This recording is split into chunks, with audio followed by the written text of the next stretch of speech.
Black Star Network is here. Hold no punches. I'm real revolutionary right now. Support black media. He makes sure that our stories are told. Thank you for being the voice of Black America, Roland. Stay black. I love y'all. All momentum we have now, we have to keep this going. The video looks phenomenal. See, this difference between Black Star Network and Black-owned media and something like CNN. You can't be black-owned media and be scared. It's time to be smart. Bring your eyeballs home. You dig?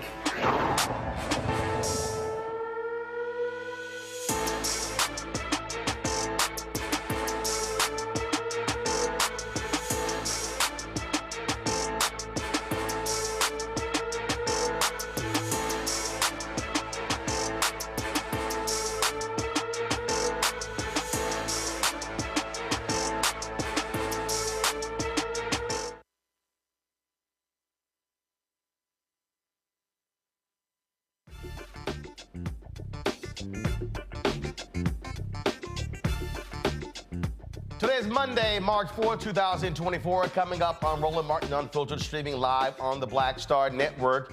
Unanimous decision from the Supreme Court ruling that states do not have the authority to determine whether presidential candidates are eligible to run for office. The Nation Justice Correspondent Elie Mystal will join us to talk about how the justices went further than what the case was actually all about. You also can't believe everything you see on the internet. Conservatives are creating AI-generated content aimed at black voters, showing how they just love Donald Trump. It's all a lie. Plus, NFL Hall of Famer, Pro Football Hall of Famer, Emmitt Smith blasted his college alma mater, the University of Florida, after the school gutted its entire DEI department. Guess what? It's time for black athletes to say, we're not going to schools that don't support DEI. Also, we'll talk to the candidates running for the 18th Congressional District in Houston. Congresswoman Shelia Jackson Lee is being challenged by Amanda Edwards. We'll have both of them joining us tonight.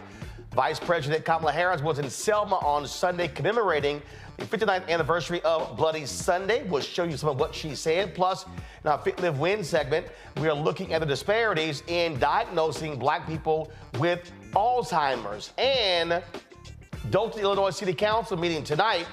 We'll see if the council gets some answers from Mayor Tiffany Henyard on a host of issues. We'll dip into that council meeting live. It's time to bring the funk. I'm Roland Martin Unfiltered on the Black Star Network. Let's go. He's got it. Whatever the miss, he's on it. Whatever it is, he's got the scoop, the fact, the find. And when it breaks, he's right on time and it's rolling. Best believe he's knowing. Putting it down from sports to news to politics. With entertainment just for kicks, he's rolling.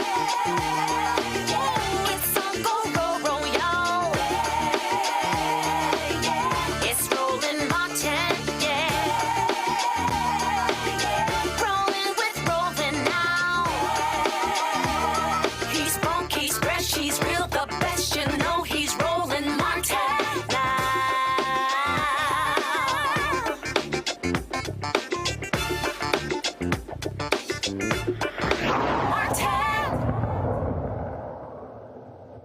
Now, unanimous decision. The Supreme Court says states cannot kick Donald Trump off the ballot over his actions leading up to the January 6th attack on the U.S. Capitol.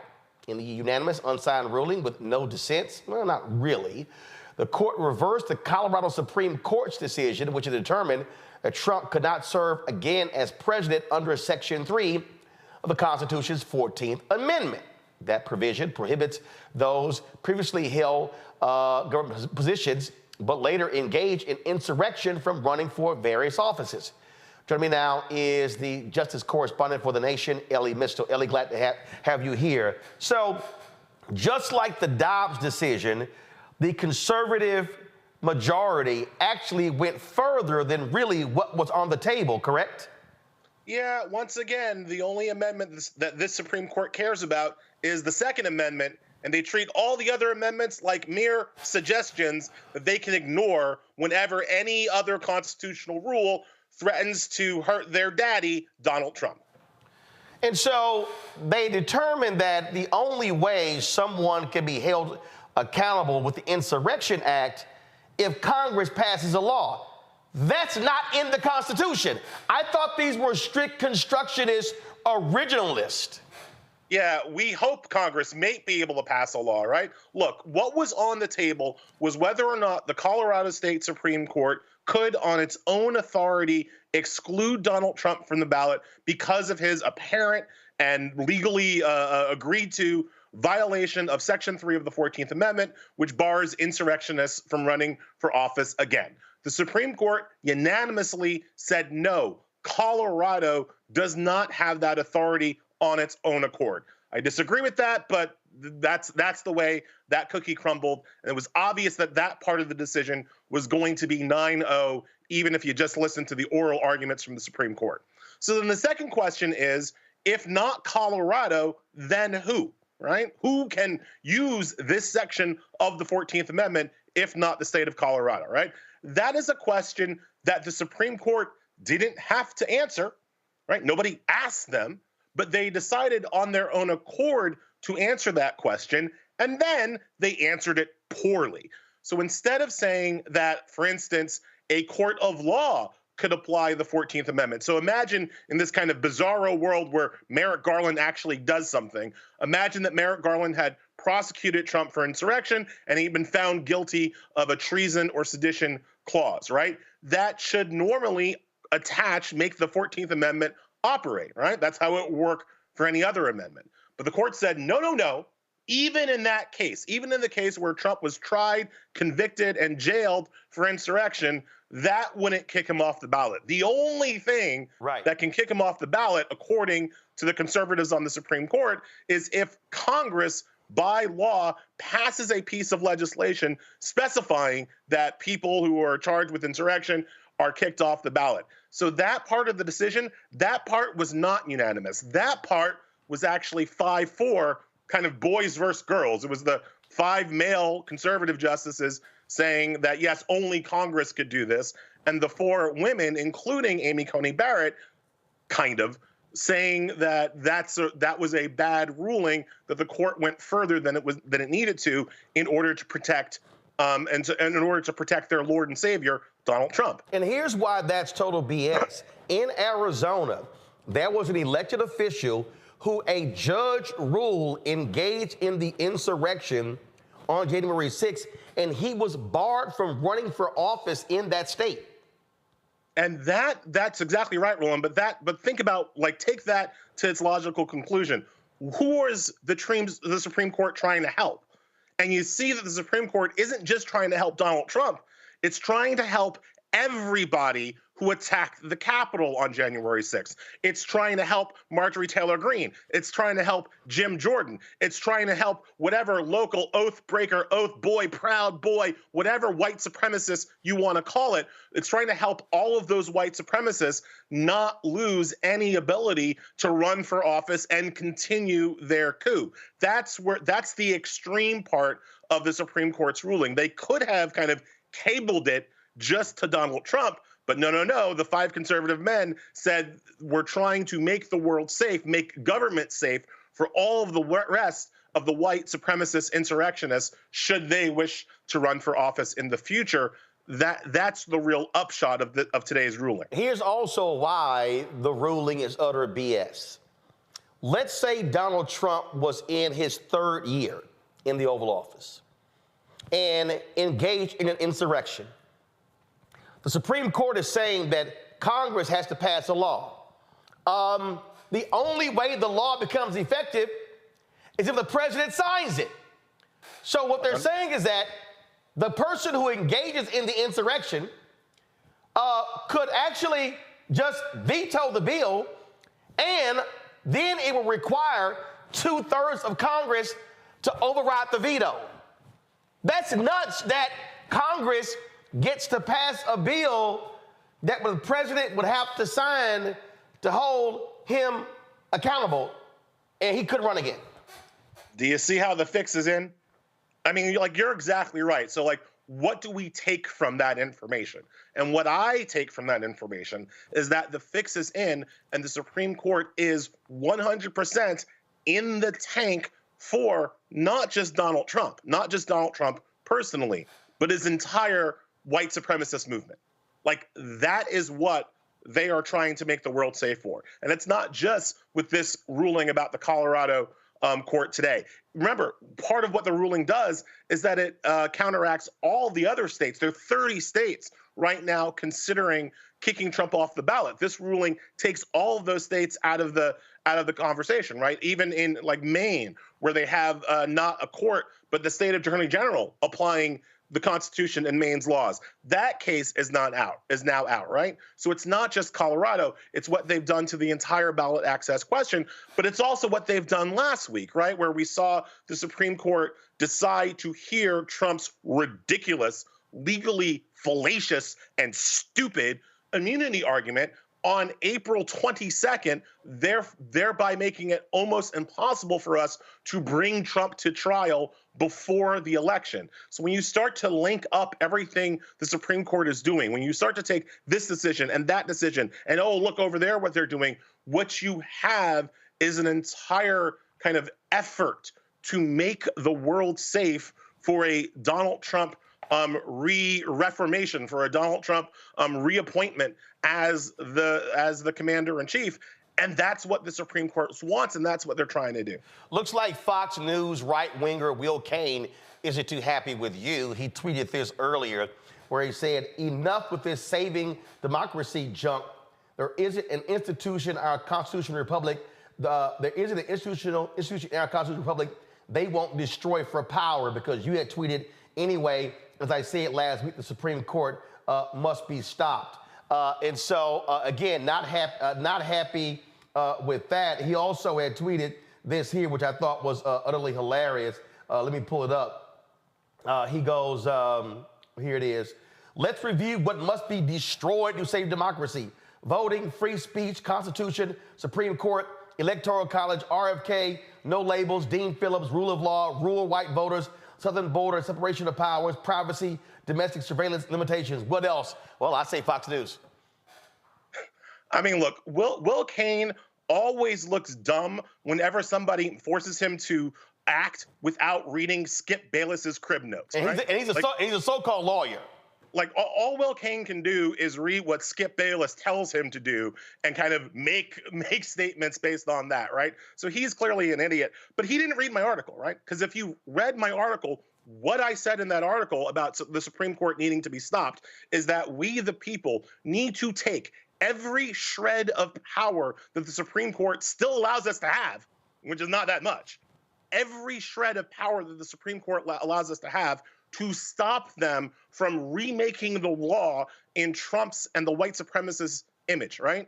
And that means that we have to do things like cut their budget, right? That we have to do things like cut their power, perhaps using the idea of jurisdiction stripping, which is, a legally, scholarly, lawful idea that says that the Supreme Court is not the final arbiter on what is or is not in the Constitution. People forget there is nothing in the Constitution that says that the Supreme Court gets to make laws unconstitutional.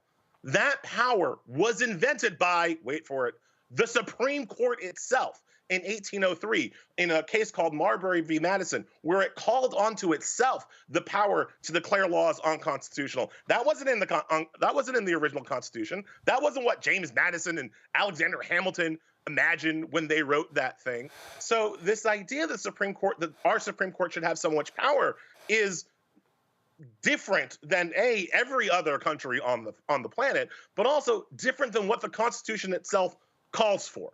The Constitution says the Supreme Court should exist. It does not say that the Supreme Court has the final say on what's in the Constitution. And what I'm advocating for is for people to wake up and realize that and stop letting these 9 unelected, unaccountable rulers lord over all of us with their fake power.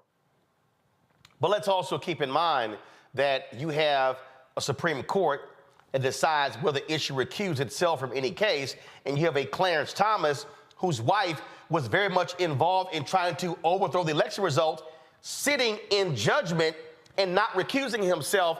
But in an earlier case, Judge Ketanji Brown Jackson, I think it was the Harvard admissions case, chose to recuse herself. A perfect example how liberals want to play by a set of so-called rules where conservatives go, damn the rules, we got ultimate power.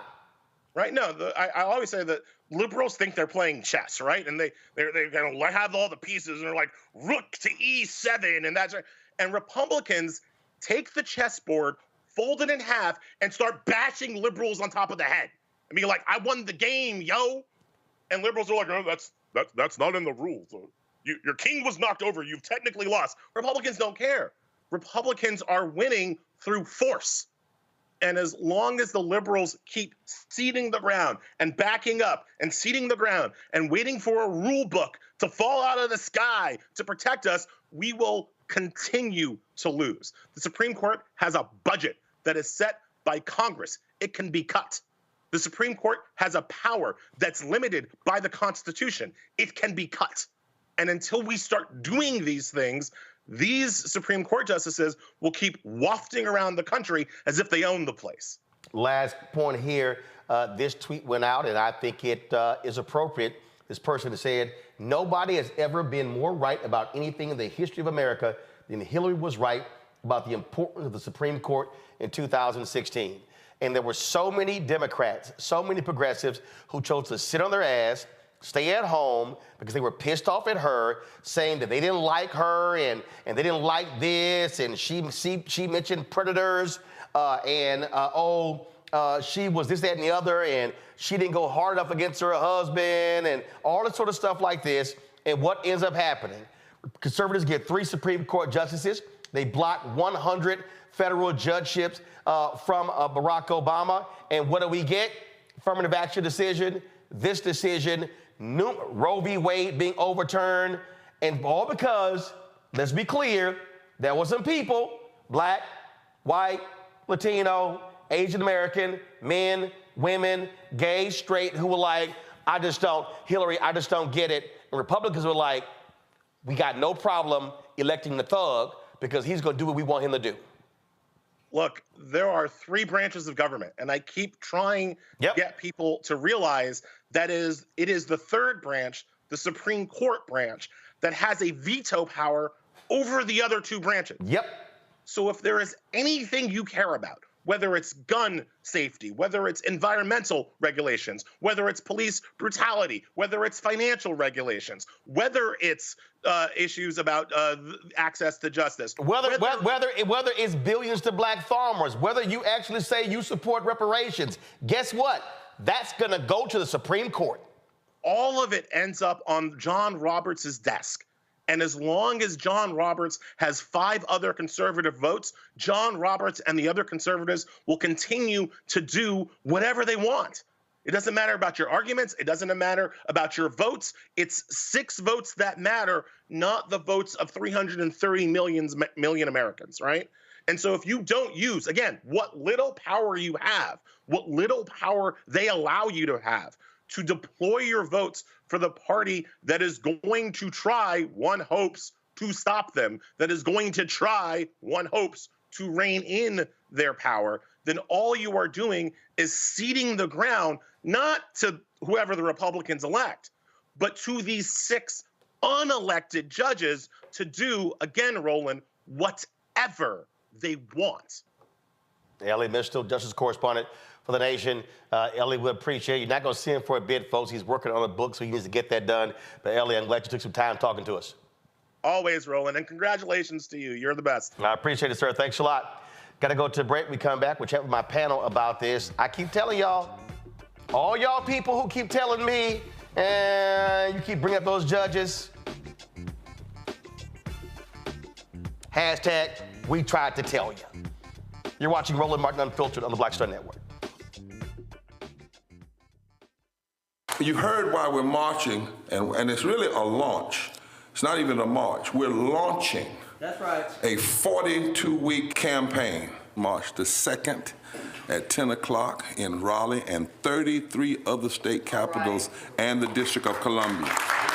This is a historic move to mobilize the most powerful untapped block of voters in this country. That's right. Poor and low wealth voters who make up 87 million votes.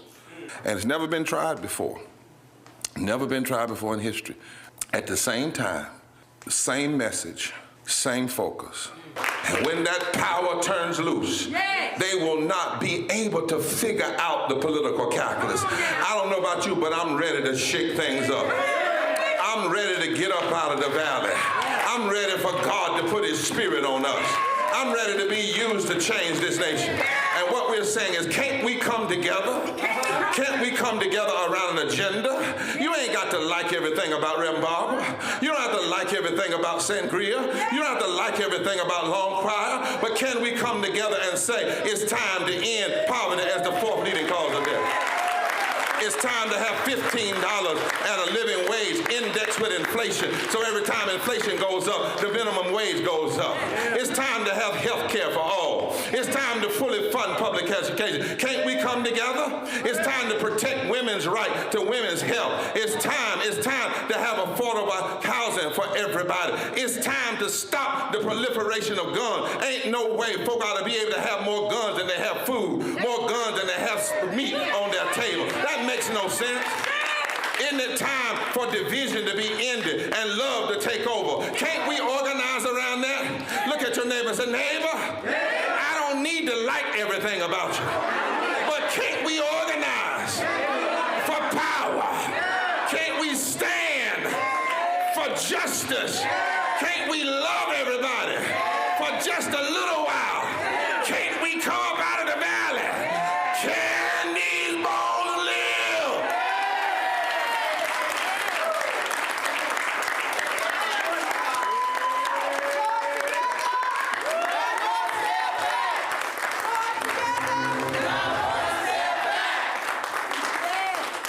Hello, I'm Paula J. Parker.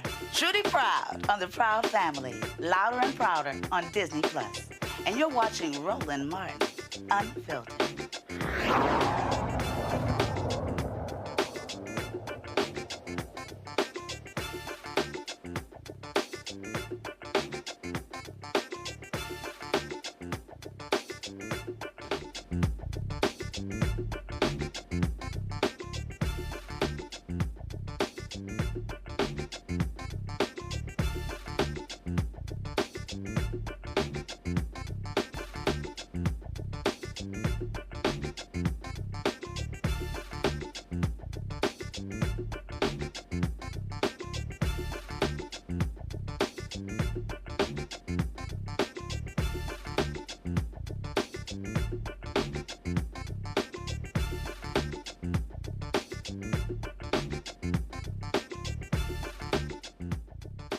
All right, folks, let's go to my panel. Joining me right now is Dr. Julian Malvo, economist, president emeritus, Bennett College, author out of D.C., Dr. Amakongo Dibinga, senior professorial lecturer, School of International Service with American University, also out of D.C., Rita Shannon, former Georgia State Representative out of Atlanta. Glad to have all three of you here.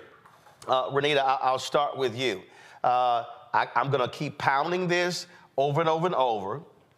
And I've got some simpletons out there who keep telling me, again, I love the nonsense. Oh, man, you a shield for the Democrat. You keep trying to make us vote for Democrats. Take party out. Focus on issues. Money for black farmers. Affirmative action decision. Civil rights. Voting rights. Section 4, Shelby v. Holder. Section 2. Environmental rights, environmental racism. Federal judge down in Louisiana ruling against Cancer Alley. A circuit out of Arkansas saying third-party groups don't have standing when it comes to filing voting rights lawsuits. Federal judge in Louisiana tells the state, get those juveniles out of Angola prison. Federal judge in the Panhandle in Amarillo rules against the Plan B abortion bill. I can go on and on and on and mention numerous laws that a local, state, and national at the federal bench rules against. And so for any fool who tells me at the 150 plus judges that Biden and Harris have appointed, a significant number are African American, a significant number are black women, do not matter, they have got to be stupid. This ruling today is something that is really at odds with what conservatives have been fighting for, because for the last several years or so, they really have been fighting about how states' rights are really important in various different areas, and one of them has been in controlling elections. And so we've seen fights here where conservatives have been making the point that the federal government should not be making decisions on what happens in elections, and that is a job at the state level of the Secretary of State. So this ruling today is very interesting, where you mentioned before that, they went a little further than they should have gone. The Supreme Court went further on the Dobbs decision, and once again, now they've gone further than what they were originally asked, except this time it's going to be at odds with what conservatives want. Now, what I think is very interesting is what Elie talked about, which many of us know and have felt at a visceral level, which is the analogy that he said about the chessboard, where Democrats are thinking that they are playing chess and Republicans really don't care about the rules of the game, and they are just willing to take the chessboard and beat the Democrats over the head. We have got to get tougher. My question is, does the Biden administration understand how important the Supreme Court is? Because many people were asking the Biden administration, President Biden directly, to expand the court when we had full power in the first 2 years. And that was something, along with breaking the filibuster to pass his agenda, that he decided he did not want to do. So at the end of the day, the Supreme Court should not have as much power as it is wielding, and it does not have to have as much power as it is wielding if we codify into law the rights that we want to have. The Supreme Court's job is to, once legislation has been passed, they are supposed to then make decisions around interpreting legislation, not actually be passing legislation. And as Elie said before, the Supreme Court should not have any power to just say that something is unconstitutional. And so at the end of the day, this really is a problem that we really need to stop relying on the courts for our rights and actually pass the legislation that we want to protect our rights, so the Supreme Court does not have the power that it's currently yielding. But Congo, if it's set up the way it is right now, what I am saying to Democrats, progressives, independents, black people, okay, if you use the power of your ballot, then you're in control. Here's the reality. Manchin doesn't run for re-election in West Virginia, which means Democrats can't lose Sherrod Brown's seat in Ohio. They can't lose Rosen's seat in Nevada. They can't lose Sinema's seat. You got the Democrat who's running against. She's independent. He's running for that particular seat as well, or Tester in Montana. So you got to hold the line in the Senate, and you got to win the White House. Here's the deal: Alito and Thomas are in their 70s. Yep. And when I've said this here, Roberts, I think, is 66 or 67. So understand, if you do the math, if Democrats win the White House and hold the Senate in 2024, win the White House and hold the Senate in 2028, it is likely they're going to pick 2 or 3 of those positions, which means, again, if your focus is on winning, if you win in 24 and you focus on 28 and you win in 32, by 2033, it's a good bet they're going to be able to control the Supreme Court. All is not lost. But if Democrats don't win in 2024, you're going to see Alito and Thomas likely pull an Anthony Kennedy. And that is Republican president, Republican Senate, they retire, pick their replacements, likely in their 40s, to guarantee they're going to have a 5-seat majority for the next 30, 40 years. It's simply called math. And I would add to what you're saying, going off of Renita's point, they'll also expand the courts. I can clearly see a situation where Trump will try to stack the courts even more to get more justices on there to keep their rule. Look, great civil rights organizer of the March on Washington, Bayard Rustin said, I saw in an interview in like the early 80s or something, he said, we protested because we didn't have the vote. And he said, but when you have the vote, you don't need to protest. And that floored me for such a great organizer that he was. And basically, we need to be mindful of that. We can get out there and be mad and cry at every Supreme Court decision, whether it's Dobbs and so on and so forth. But every tier needs to be followed by a voter registration card. We have the power to do this. When we're looking at voting, whether we're looking at other civil rights laws, when we're looking at Dobbs, we keep coming back to Weren't these things already taken care of? Wasn't this already codified by the government, by Congress? And every situation, every step we keep coming back to, no, it actually wasn't. No, it actually wasn't. No, it actually wasn't. And here we are again. And if we don't get it right in 2024, November, because we have a pretty good roster of potential candidates coming down the pike in 2028, so we need to hold the line right now. And when people are out there talking about, this is one thing that bothers me, Roland. Every Supreme Court decision that comes out that people see giving Trump a win, or something coming down in the case in Florida with Judge Cannon and the like, we need to stop getting angry, and we need to use that as more motivation to get out and vote. What these courts are telling us is that do not depend on us. If you want to save whatever flawed democracy it is that we have, you have to go to the ballot box. And unfortunately, so many of us are seeing these judgments happen, and they're just throwing their hands up and saying, oh, Trump wins again. See, you the rich don't have to worry about it. They're above the law. And we have to do the exact opposite, because just like you talked about 2028 going into 2032 and the like, I have children ages 9 to 17, and the prospect of them having to live under this particular Supreme Court, or who might come after that if Trump gets into office, it scares me. And so if we don't get it now, and we say this every election, Roland, right? This one is the most consequential, but like this one actually is, because we need to vote like in this election, like it's the last election, because it very well could be if we lose. Let me be very clear here, Julian, and I need people watching to understand. I've never in my life identified as a Democrat. I didn't. I've never in my life identified as a Republican. When I voted in Texas, I had to pick which primary to vote in. So if there was a candidate that I supported, I did. I remember one year I voted in the Republican primary because there was a county judge in Tarrant County who was a brother, who was a solid brother, who was in a Republican county, and I wanted to make sure that he stayed on the bench. So I voted in the primary. I remember when in Dallas County, where Dallas is, the county flipped from blue to red. And I remember Judge Cruzo, he was a longtime Democrat. He had to run as a Republican to get reelected. When the county flipped back blue, he ran as district attorney in Dallas County and was elected. Why am I describing all of that? It's because that's playing chess. That's looking at the board and understanding, okay, how do we play this? And so when I look at policies, not people, I look at policies.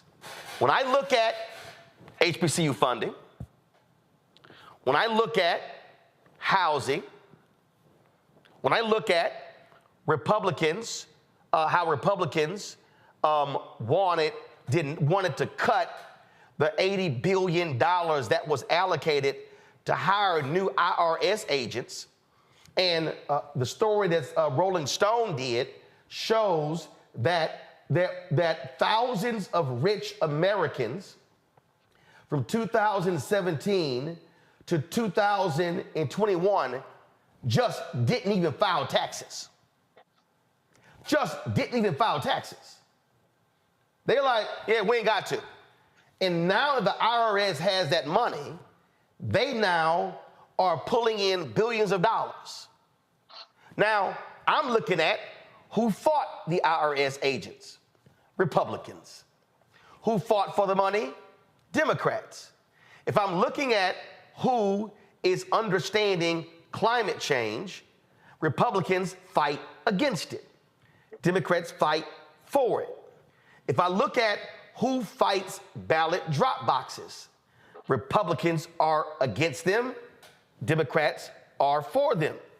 If I look at who supports voter ID, who supports closing voting locations, who passed laws so you couldn't hand out water while people are in line, Republicans voted for those bills, Democrats opposed it.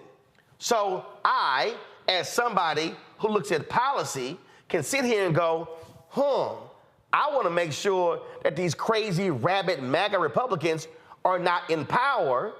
And so if you have Democrats who are not perfect, who do not get 100% score rating on everything, but when it comes down to those two, who is likely going to side with I stand and black people, it's going to be Democrats.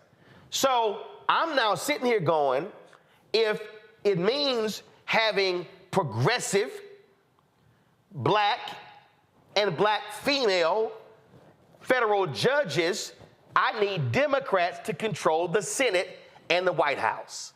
And do the math. 930 federal judges. Trump appointed about 237 or 242. 100 of them should have been Obama. Biden and Harris has appointed, I believe, 150 to 165. Do the math. If Democrats win in 2024, they will appoint likely another 200 federal judges. Now you're up to 360. If Democrats win in 2028, they will appoint likely another 200 judges. Now you're at 560. That means that Democrats will have appointed half of all federal judges. That is playing chess and not just looking at today. You know, Roland, I always crack up when you say people accuse you of shilling for Democrats, because I think nothing is further from the truth. You're critical of, frankly, everybody, but you're critical from a principled policy perspective, not from a partisan perspective. And so these accusations, like you said, if people don't read, they're not thinking, yeah, let's just leave it at that. I don't want to go low, but I will if I have to. What we need to understand, as you say, it's not just chess and checkers, it's pure arithmetic. Merrick Garland was denied a Supreme Court position on this okey-doke rule that Mitch McConnell made up that said you don't appoint judges in the last year of a presidency. BS. And then they fast-tracked little Amy Coney Barrett in the last couple months of the Trump presidency. So, you know, these folks, as Elie said, they don't believe in rules unless they're making them or breaking them. They don't believe in fairness. And Democrats have the unlikely maladjustment of believing in fairness. I'll never forget being interviewed once with Armstrong Williams, of all people, after the 2016 election. And he admitted to some of the shenanigans that Republicans have pulled to favor Trump. And there was a third woman on this panel, and she said, well, don't you care? It's not fair. He said, I don't care as long as I win. And that's basically what their mantra is. As long as they win, they don't care whether it's fair. They don't care whether it's right. They just want to win. They will swallow their sense of fairness. They will swallow their pride. I mean, you look at, I'm just waiting for little Nikki Haley to start licking Trump's boots. I hope she doesn't. She showed enormous spunk. But what we've seen is person after person after person. Chris Christie, you call the roll. Ron DeSantis, call the man everything but a child of God until he's folded and he said, oh, I endorse the orange man. So basically, we want to play principles. They want to play unfair. And only after the fact do we say anything. Hillary was so right about the Supreme Court. But, you know, there's so many people who did not care, didn't think the court made that much of it, didn't like Hillary. Tell people that she's not coming to your house. Don't worry about it. You know, we basically are not being strategic. And it is very late in the game. It's March. We've got another 7-8 months before the election. It's March. And, you know, people are still sitting here dithering about whether Biden is too old. They're dithering about, you know, the border. The Gaza thing is very important, but do you really think that the orange man will do better with the Middle East than Biden will? Do you really think that he'll do better with the border than Biden will? Democrats are flawed. People are flawed. Parties are flawed. But what we know, and I've voted, well, I don't think I've ever voted for a Republican, actually, to tell you the truth. It's just my hand just kind of locks up or something. But I voted for independence. You know, I voted, you know, off ballot. In local elections, Oh, I still haven't voted for a Republican. But by and large, we have to look at issues and not at parties. We look at issues and go down the list, as you just did with HBCU money, with what's happening with poverty. What's happening with poverty? Child tax credit blocked. All kind of things blocked by MAGA Republicans and their acolytes who know better. That's the worst part about it. Know better, but won't do better. Mitt Romney, decent enough guy, couldn't vote for him, but he, rather than fight the orange man, he says he's not going to run for another term. We see so many so-called principled Republicans throw their hands up and say, oh, I don't want to fight like that. Well, how do you want to fight? How do you want to go down? How do you want to go out? Because what we're going out, basically destroying our country. So let me, I saw this earlier today. Actually, I'm gonna do this here. I'm gonna take a break. We're gonna come back and pick this conversation up. Folks, you're watching Roland Martin Unfiltered on the Black Star Network. Support us in what we do. Folks, ain't nobody else having this real conversation. Ain't not MSNBC, not Morning Joe, not Nicole Wallace, not none of them. And so support us in what we do. Join our Bring the Funk fan club. Your dollars allows us to be able to fund this show, fund the other shows of the network, to be able to do the work that we're involved in. Send your check and money order to P.O. Box 57196, Washington, D.C. 20037-0196. Cash App, $RM Unfiltered. PayPal, R Martin Unfiltered. Venmo is RM Unfiltered. Zelle, Roland at RolandSMartin.com. Roland at RolandMartinUnfiltered.com. We'll be right back. For the last 15 or maybe 16 years, 18 years, I'll say, since when I moved to LA, I hadn't had a break. I hadn't had a vacation, probably a week vacation here and there. Right. This year, after I got finished doing Queen Shit and we wrapped it out, because I knew I had 2 TV shows coming on at the same time, so I'm going to take a little break. So I've been on break for the first time, and I can afford it now. Praise God. You know what I'm saying? Right. So I can afford it. I'm like, I can sit back and ain't got nothing to worry about, man. But this was the first time in almost in 2 decades that I've actually had time to sit back and smell the roses.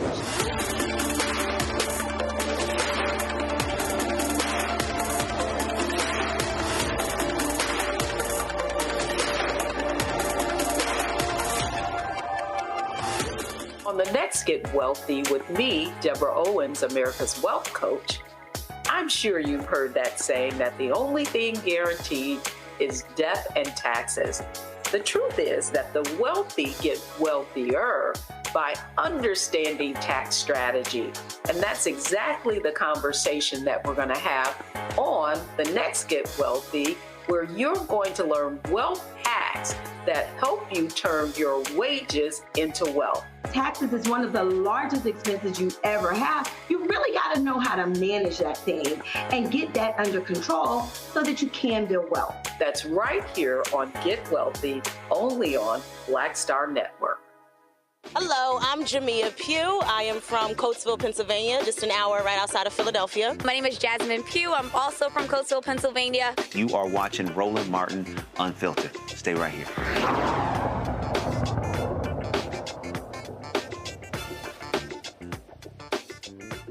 All right, folks, Mark Cuban, of course, longtime owner of the Dallas Mavericks, gave this quote here to Bloomberg for an article. Actually, I love it. He said, Mark Cuban backs Biden. If they were having his last wake and it was him versus Trump and he was being given last rites, I would still vote for Joe Biden. He ain't lying. I'm with him 100% on that. There is no way in hell, under any circumstance, that I would vote for Donald Trump. But this is what I need our people to understand: what happens when you sit your behind at home. This here is the Brennan Center. This is their breakdown in 2020. And what you will see in 2020, when it came to voting in 2020, what we saw was that a significant number, we saw a drop. Now remember, if we go back to 2008, 2012, we actually made history when the black voter participation was higher than that of white voters. That was because of Obama. What happens in 20? Go to my iPad. Here's what it is right here, okay? 2020 election. 70.9% of white voters cast ballots. 58.4% of non-white voters cast ballots. That means, it shows here, 62.6% of black people voted, 53.7% of Latino voters voted, 59.7% of Asian Americans voters cast ballots. Now remember, in Texas, 2022, even with Beto O'Rourke running for governor against Greg Abbott, even after Uvalde, even after the Dobbs decision, even after all of the heinous thing Republicans did there, upwards of 80% of all voters under the age of 30 did not vote. And so when y'all hear me make the argument that black people, because we only make up 14%, 13, 14% of the country, we can ill afford to be at 62.6%. If you run the numbers in many places, if black people voted at 70 to 75% of our capacity, that would make the difference between winning and losing. Let me repeat that. If white voters stay here, and Latino voters are here, and Asian voters are here, but if black voters are here, that means more of us will be voting in elections at a higher rate than white Americans. So that means if there's an additional 5, 10, 15, 20, 25,000 black people voting, guess what? That's the margin of victory in Georgia. That's the margin of victory for Biden-Harris in Arizona. That's the margin of victory in Nevada. Then, if you talk about, again, maximizing your numbers, if we increase our turnout in Michigan, and let's say Muslim voters drop, Biden-Harris wins Michigan by 100,000 votes in 2020, they still win. Keep in mind, in 2016, Donald Trump won Wisconsin by 10,000 votes. If black people in Milwaukee increase our numbers, we still win. What happens when we don't? Well, this is what happened in 2022. There was a 50,000 vote drop-off in Milwaukee, not Wisconsin, solely in Milwaukee.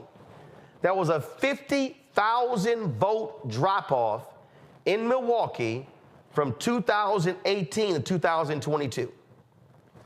Lieutenant Governor Mandela Barnes, black man, was running against MAGA Republican Ron Johnson, the same Ron Johnson who tried to participate in overthrowing the election. Mandela Barnes loses to Ron Johnson by 26,000 votes. That means if there is not a 50,000 vote drop-off in Milwaukee alone, Mandela Barnes is the United States Senator for the next 6 years. Instead, MAGA Republican Ron Johnson got reelected. This, Renita, is what I keep talking about, how we have to step back and go, wait a minute, I don't need to wait for the Democrats to come holler at me. We've got to have black organizations on the ground driving our voting, because black people in Wisconsin ain't getting nothing from Ron Johnson, and because a U.S. Senator's vote is not just about his state, Ron Johnson's MAGA Republican vote impacts black people on all public policy matters, and it would be a different vote if Mandela Barnes was there and not Ron Johnson.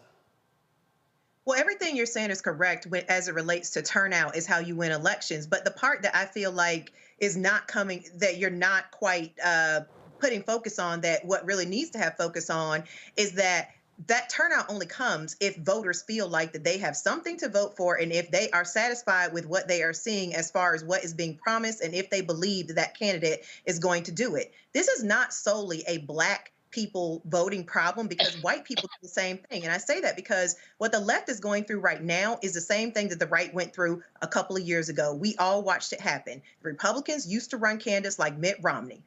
When Trump showed up on the scene, he was able to activate an entirely new voting base of white people who previously were sitting at home and were not voting. Millions of white people who were not voting because they did not see themselves reflected in the candidates that were on the ballot. When the Republicans saw how successful it was to move forward with Trumpism, they all turned into a bunch of Trumps. And now you don't see them running candidates like Mitt Romney. And it's probably one of the reasons why he is retiring, because it's getting harder and harder to stay. So I bring that all up to say, just like the right had to learn, you got to have candidates who are reflecting the base of your party and your coalition and proving every day that you are serious about doing the things that you have been elected to do. And you can't have inconsistencies when people are able to check your record. The left has got to learn that as well. And I think that we are right in the process of that happening. I guarantee you, if Republicans ever went back to running candidates like Mitt Romney, they would lose too. So this is not solely a Black problem of Black people not voting.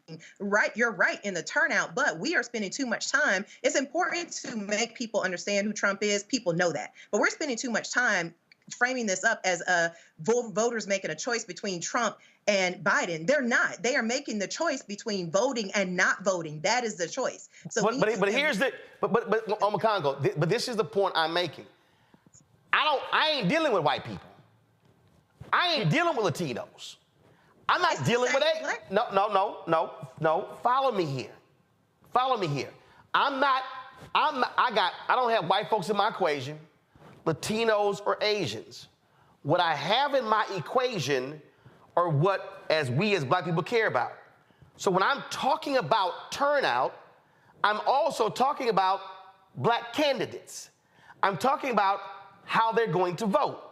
I'm talking about understanding and looking at power.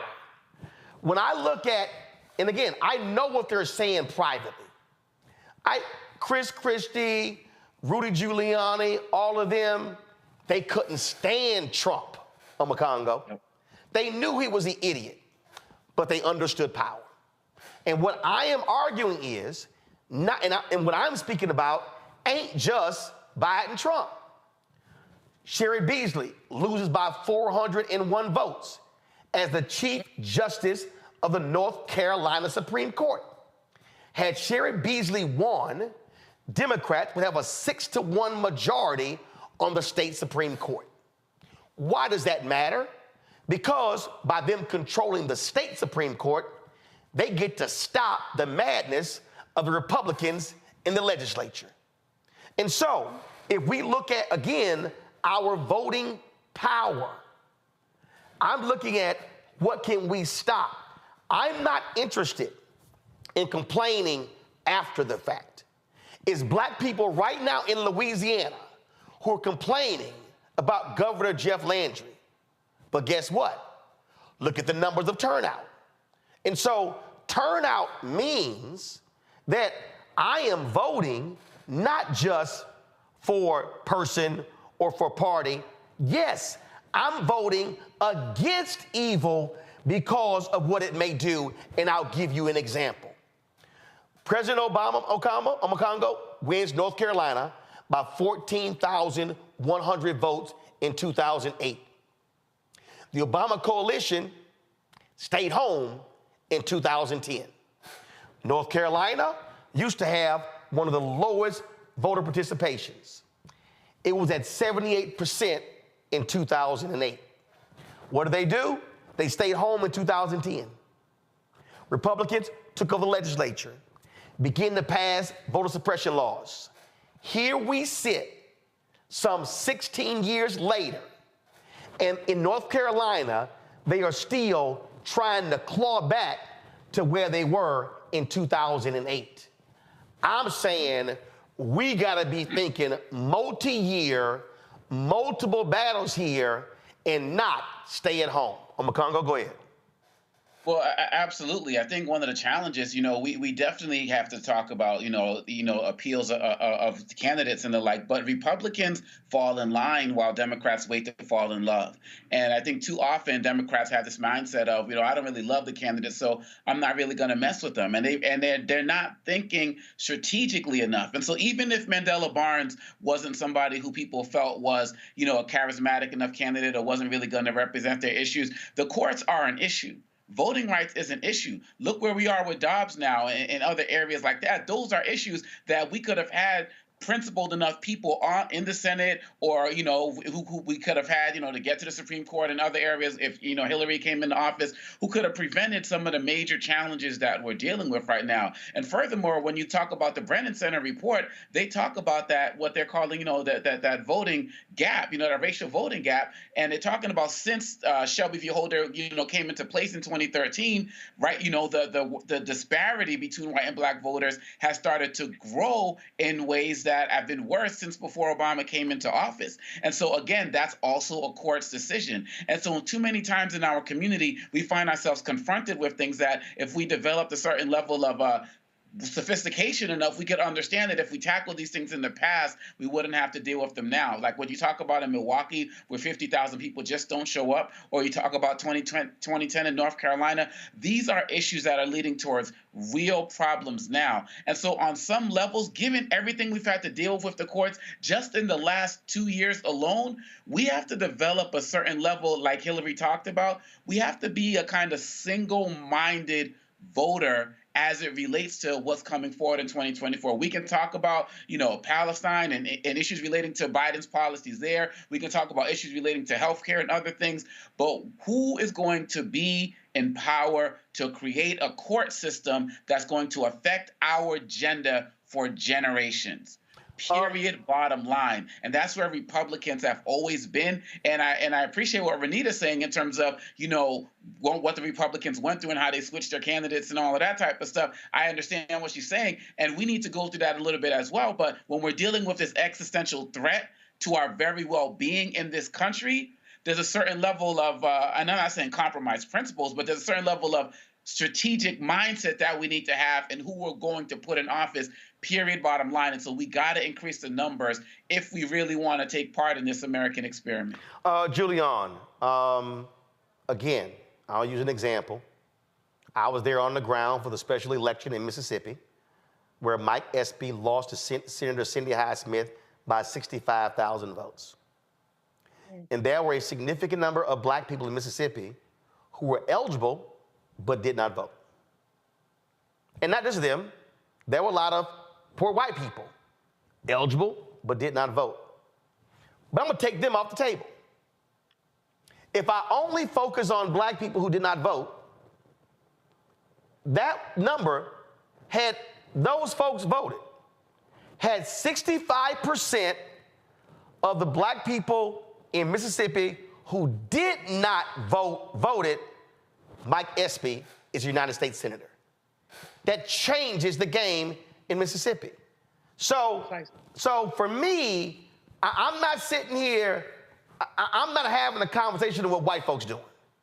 What I'm saying is when I look at the numbers and when I look at how we change black participation, black registration, black turnout, if everybody else stays the same, we can win elections across the board. Well, Roland, you made the point before, and it's useful for us to examine that point again about the racism in the Democratic Party and the extent to which many of the Democratic operatives do not pay attention to the black electorate. While everybody has a responsibility to get out and vote, if you look at a Mississippi and a Mike Espy case as an example, who are the operatives? Who was doing GOTV? Who was going door to door? Who was basically telling people that people should not be told you have to vote? But we know where we are. And so it seems to me that all too often, the Democratic Party does not pay attention to their base, which is African American people. They do not spend money on African American operatives, on GOTV, on polling, and all of that. Sherry Beasley could have won easily had she done a few very minor tweaks, but she had the white boys from the Democratic Party telling her how to work North Carolina. But that's why, Julianne, that's why I'm arguing that if you're black, send your money to groups like Black Voters Matter who are gonna be on the ground. What I'm arguing is, and again, holding these strategies accountable, but what I'm saying is we've got to also be funding our own institutions who are doing the work. Well, I don't disagree with you about that at all. I think that folks like Latasha, Melanie, these other folks, they're doing the work, and we can't rely on the Democratic Party. And in the very short run, I'm with you. I don't give a you-know-what about the Democratic Party. I give a whole lot about black folks and our power and our rights. But in the medium run, though, we must hold the Democratic Party accountable, because the fact is that they take us for granted, and we need to stop that. And if it takes us, I don't want to sit out an election because look what happens when we do, but we have to hold that party accountable, and we have to hold them accountable in the harshest of terms. And what I'm saying is I'm not having a party conversation. I'm having a black conversation. And here's the final point before I go to a break. Go to my iPad. I told you, folks, this was the headline in Texas, where it says 75% of Texas voters under age 30 skipped the midterm elections. 75%.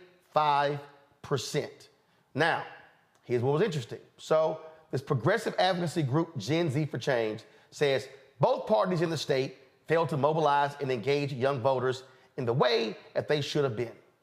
And I'm gonna say it again. If you're waiting for a party to show up, you're doing the wrong thing. Your interests matter. Your interests matter. And so, if we're talking about 2024, if we're talking about November 2024, I need people to understand that in order to make a difference in 2024, you have to actually care. And if you're in Georgia, North Carolina, Pennsylvania, Wisconsin, Michigan, Arizona, Nevada, those are likely going to be the states that determine who wins the presidency. But I'm also talking about U.S. Senate, Congress, governors, state reps, state senators, judges, DAs, all down the line. We have to understand that our power is literally in our hands if we decide to use it. And if you choose not to vote for whatever reason, shut the hell up. When we come back, we'll talk to the candidates running for the 18th Congressional District in Houston, including Incumbent Shelia Jackson Lee. You're watching Roland Martin Unfiltered on the Black Star Network. You heard why we're marching, and it's really a launch.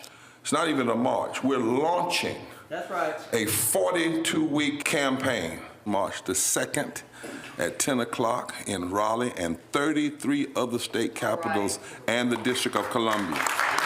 This is a historic move to mobilize the most powerful untapped block of voters in this country. Poor and low wealth voters who make up 87 million votes. And it's never been tried before. Never been tried before in history. At the same time, the same message, same focus. And when that power turns loose, they will not be able to figure out the political calculus. I don't know about you, but I'm ready to shake things up. I'm ready to get up out of the valley. I'm ready for God to put his spirit on us. I'm ready to be used to change this nation. And what we're saying is, can't we come together? Can't we come together around an agenda? You ain't got to like everything about Rembrandt. You don't have to like everything about Sangria. You don't have to like everything about Long Choir. But can we come together and say, it's time to end poverty as the fourth leading cause of death? It's time to have $15 and a living wage indexed with inflation. So every time inflation goes up, the minimum wage goes up. It's time to have education. Can't we come together? It's time to protect women's right to women's health. It's time to have affordable housing for everybody. It's time to stop the proliferation of guns. Ain't no way folk ought to be able to have more guns than they have food, more guns than they have meat on their table. That makes no sense.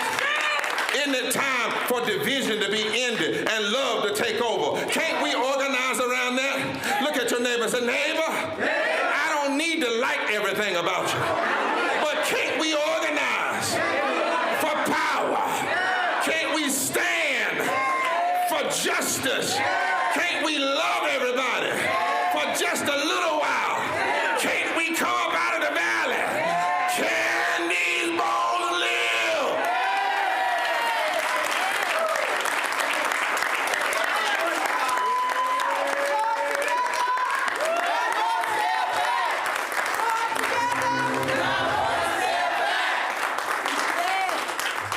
Hello, I'm Marissa Mitchell, a news anchor at Fox 5 DC. Hey, what's up? It's Tammy Roman, and you are watching Roland Martin Unfiltered.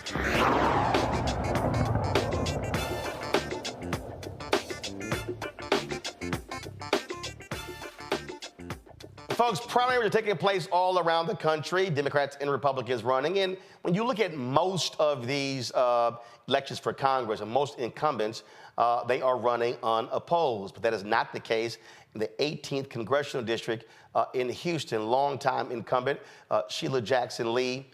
She is running for re-election, but she's also facing a challenge from former Houston City Councilwoman Amanda Edwards. Those two are battling off in Texas. They go to the polls tomorrow. Challenger Amanda Edwards joins us right now. You were initially running for mayor of Houston, and then Congresswoman Jackson Lee got in the race, and then you dropped out, announced that you were running for Congress. She lost by 30 points to State Senator John Whitmire. He's a new mayor. She's not running for her old seat. So the question is, what are your plans? What do you want to bring to the 18th Congressional District? Because you want them to choose you, not the incumbent. What will you do for the district? Well, first of all, thank you for having me. And I think when I go around the district, what has been resoundingly clear is that people are ready for change. And they're not just looking for everyday change. They're looking for transformative solutions to some of these lingering challenges that they have faced year after year, whether it's access to health care, economic opportunity. If you're talking about housing, many of the issues that are really kind of meat and potatoes issues, people are looking for transformative change, which they can get through policy solutions.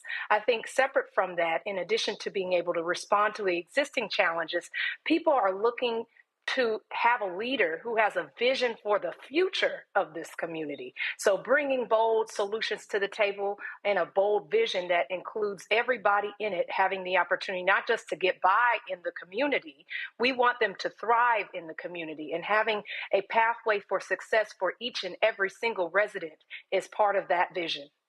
But I'll ask again, what specifically, again, if you're doing a contrast between you and the incumbent, what will you bring to the district that she won't?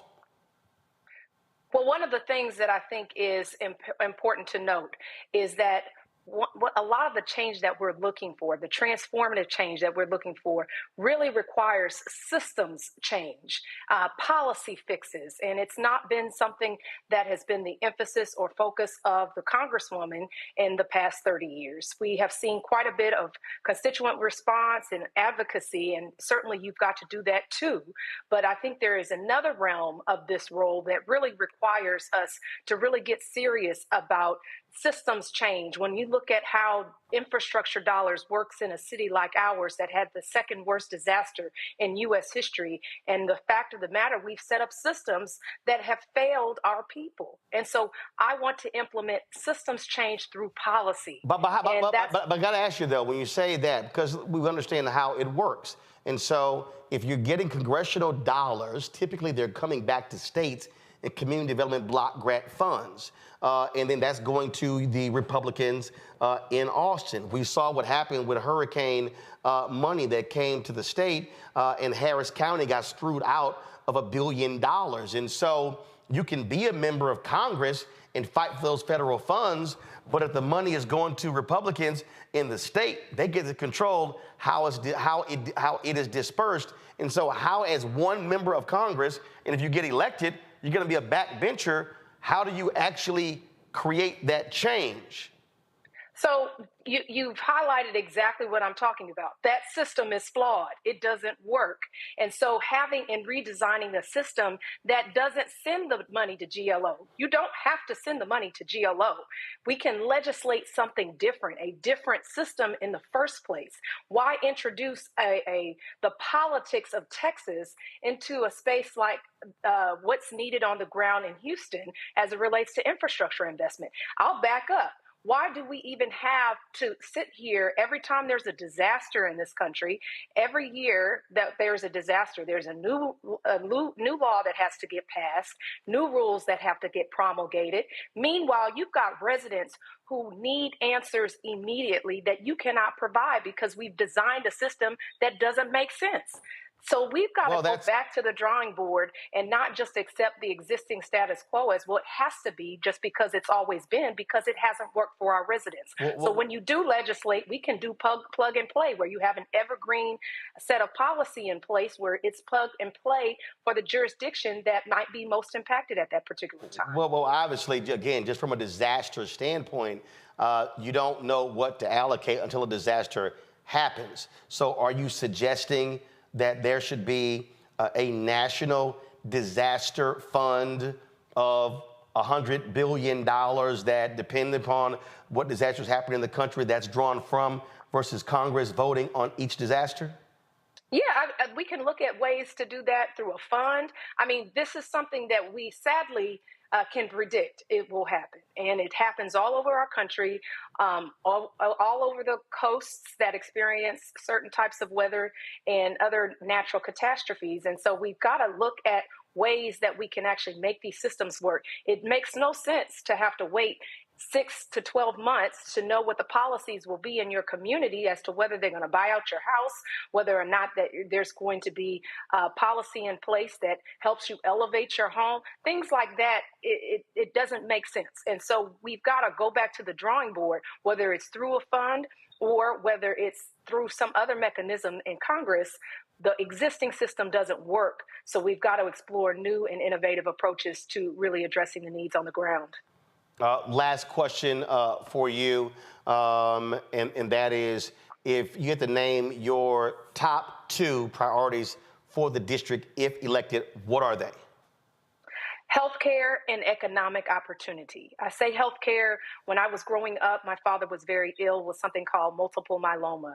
And he passed from it when I was a teenager, but it shed light to the fact that our U.S. healthcare system is very broken. And I remember asking my father whether his life-saving treatments would be covered by this insurance stuff I was learning about. And of course, his response to me was, well, we just have to figure something else out. And for so many Americans, they are in the middle of that type of conundrum where their lives are hanging in the balance of whether their insurance will cover their life-saving treatments. And in this case, I think we've got to bolster, enhance, improve the Affordable Care Act. I don't think it was ever designed or intended for us to stay where we currently are. I think it was always designed or intended that we would improve and expand. But for political reasons, that has become a little more challenging. But separate from that, economic opportunity, starting from education all the way to how we support our entrepreneurs. One of the things that I hear about most is the disparities that some of our entrepreneurs of color face when they're trying to access capital, scale their businesses. So in addition to the support that we see with the SBA, one of the things that we could be doing is, and we learned this lesson during the pandemic, instead of just, when they were trying to issue PPP loans out and they went through the traditional banking institutions, we saw Shake Shack get $10 million, and then mom and pop shops had to close their door, those on Main Street. And so what they did was wise up and say, hey, well, how do we better connect the resources to the types of mom and pop shops, Main Street businesses that need these resources most? And that came by way of connecting with CDFIs, or Community Development Financial Institutions. Actually, truthfully, that actually happened. after the 2020 election when Biden-Harris got in. Democrats then controlled the House and the Senate, and then they worked through that. We were involved in that with the National Bankers Association and CDFIs, and so that actually happened when, again, when they actually took over. Right, and what my point to you was just simply that this should be the model forward. When we think about how few people actually even know what CDFIs are, let alone how to access that can be a gateway to creating more equity in our community. So I think the lesson was learned on the first tranche, and they made the adjustment on the second, and I think that should be a pathway forward so that we can start seeing equity and equitable outcomes in our small businesses of color. So I applaud those efforts. All right, Amanda Edwards, we really appreciate it. Thanks a lot. Thank you very much. Folks, go on to a break. We come back. We'll be talking with Incumbent Congresswoman Shelia Jackson Lee. You're watching Roland Martin Unfiltered on the Black Star Network. Next on the Black Table with me, Greg Carr. Democracy in the United States is under siege. On this list of bad actors, it's easy to point out the Donald Trumps, the Marjorie Taylor Greenes, or even the United States Supreme Court as the primary villains. But as David Pepper, author, scholar, and former politician himself says, there's another factor that trumps them all and resides much closer to many of our homes. His book is Laboratories of Autocracy, a wake-up call from behind the lines. So these state houses get hijacked by the far right, then they gerrymander, they suppress the opposition, and that allows them to legislate in a way that doesn't reflect the people of that state. David Pepper joins us on the next Black Table, here on the Black Star Network. When you talk about blackness and what happens in black culture, we're about covering these things that matter to us, speaking to our issues and concerns. This is a genuine people-powered movement. There's a lot of stuff that we're not getting. You get it, and you spread the word. We wish to plead our own cause. Too long have others spoken for us. We cannot tell our own story if we can't pay for it. This is about covering us. Invest in black-owned media. Your dollars matter. We don't have to keep asking them to cover our stuff. So please support us in what we do, folks. We want to hit 2,000 people, $50 this month, raise $100,000. We're behind 100,000, so we want to hit that. Y'all money makes this possible. Check some money orders. Go to P.O. Box 57196, Washington, D.C. 20037-0196. The Cash App is $RM Unfiltered. PayPal is R Martin Unfiltered. Venmo is RM Unfiltered. Zelle is Roland at RolandSMartin.com. On the next, A Balanced Life with me, Dr. Jackie. What does it mean to actually have balance in your life? Why is it important and how do you get there? A masterclass on the art of balance. It could change your life. Find the harmony of your life. And so what beat can you maintain at a good pace? What cadence can keep you running that marathon? Because we know we're going to have, high levels, we're going to have low levels, but where can you find that flow, that harmonious pace? That's all next on A Balanced Life on Black Star Network.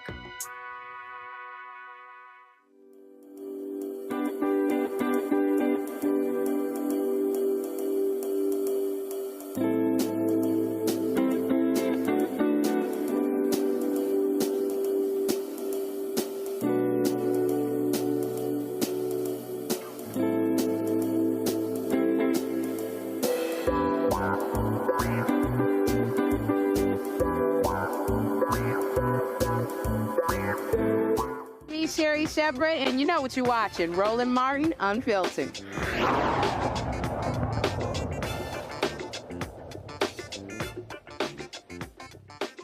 Don't believe the BS. Black people ain't down with Donald Trump. A Florida conservative radio host says he and his team are responsible for the AI-generated images of Donald Trump posing with black voters. They've been posted on social media. The images were created by Mark Kay, one of a dozen discovered by BBC Panorama. These fake images of black Trump supporters generated by artificial intelligence are one of the emerging disinformation trends ahead of November's presidential election. This goes to show you, Congo, they cannot attract black people, and so they got to create fake black people And if you look at one of the photos, one of them has too many fingers in it.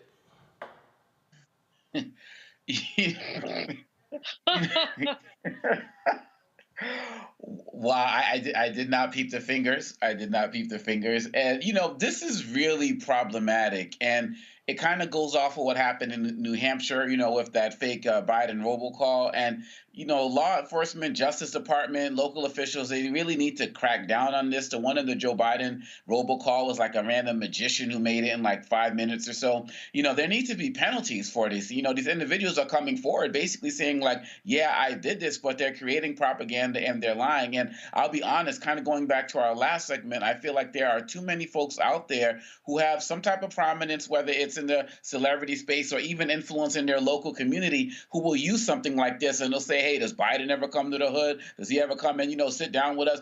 Trump's for the people and so on and so forth. And people will be susceptible to that. I've seen some of these interviews where people are talking favorably and lying about things that Trump has done, whether it's HBCUs and the like. And this is just part of that as well. And of course, the lies about the COVID, related checks and the things like that. And so we need to call these people out who are doing this once they're found out. So I'm glad that you're doing this here. There needs to be fined because this is another form of election interference. And, 3, we need to remind folks about what's actually being done in the Black community and for Black people by the Biden administration. Again, we can criticize people as they need to be, like you do all of the time, Roland, but we also need to call out the good when it's actually done. Because even if these pictures were real, Roland, the real question becomes after that. What's he actually doing for you in your hood? What did he actually do for you in your hood when he was president? And that's a real conversation or real evidence that can highlight what he has not done for our community. And let's be real clear, Trump did not send out those PPP loans. Democrats in the House actually passed that and in the Senate, so he just slapped his name on it. Now, remember when Trump made these comments at that conservative gathering? It was actually a Black conservative event attended by mostly white people. Charles Barkley wasn't having none of it. And you know who embraced it more than anybody else? The Black population. It's incredible. You see Black people walking around with my mugshot. They do shirts. Oh, please. When you heard that, what did you think? Big sigh. First of all, I'm just going to say this. If I see a Black person walking around with Trump mugshot, I'm going to punch him in the face. Charles. No, Gail. Charles. Gail. You really can't say that because, A, you don't mean that. I mean that sincerely. I'm going to just tell you something. And then you will be arrested for assault. And then what? I'm going to bail myself out and go celebrate. If I Don't encourage him. Don't encourage him. Okay, but go ahead. Seriously. Continue. First of all, if I was at that conference, I'd have got up and walked out. That was an insult to all Black people. Because he's basically just saying, and first of all, to compare Black history where we've been discriminated against to his plight. Yes. Well, first of all, he's a billionaire. And they're prosecuting him for stuff he did wrong. They're prosecuting him for stuff he did wrong. And for him to compare... It's still in the court system, Charles. We have to wait. It's still in the court system. But continue. Well, continue. Some of the stuff is true. They did storm the Capitol. They did say that the election was stolen. Those aren't lies, Gail. Those are They facts. did say that. They did say that. But to compare, I would have got up and walked out because it's not a fair comparison. He's a billionaire. He's had a great life. He's been president of the United States. To insult Black people who have been discriminated against all these years, to put them in the same category, I was just offended. I mean, Okay, Julian, I like Gail, but did Gail forget who she was talking to? Anthony, go to my iPad. Well, she's like, Charles, you really don't mean it. Charles Barkley threw a dude through a glass window because he kept bugging him. Charles Barkley is not joking. Let's be real clear. He threw a dude through a glass window, and his quote, you see it, if you bother me, I'm going to whip your ass. Julian, go ahead. I'm just laughing. I'm with Charles. I don't want to see any of those folks with, with those mugshots on their chest. Not that I'm going to threaten to whip them because I'm a little old lady. I don't get to do that anymore. But much. But the bottom line here is that Trump has pandered to the lowest of stereotypes We like him because he was indicted. He said Friday, I was indicted for y'all. That's what he said. I was indicted for you. Now, any black person in their right mind who supports that nonsense is not in their right mind. But he panders to the lowest common denominator, and he's really not talking to black people. He's talking to white people who think the same thing about black people.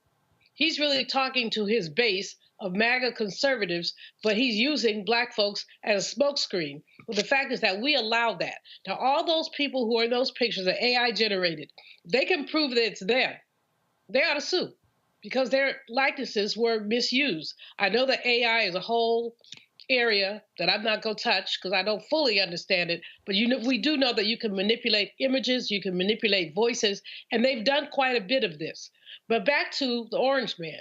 I really need somebody, Roland, to break this down in terms of, we keep hearing these numbers. 18% of black men say they're going to vote for the Orange Man.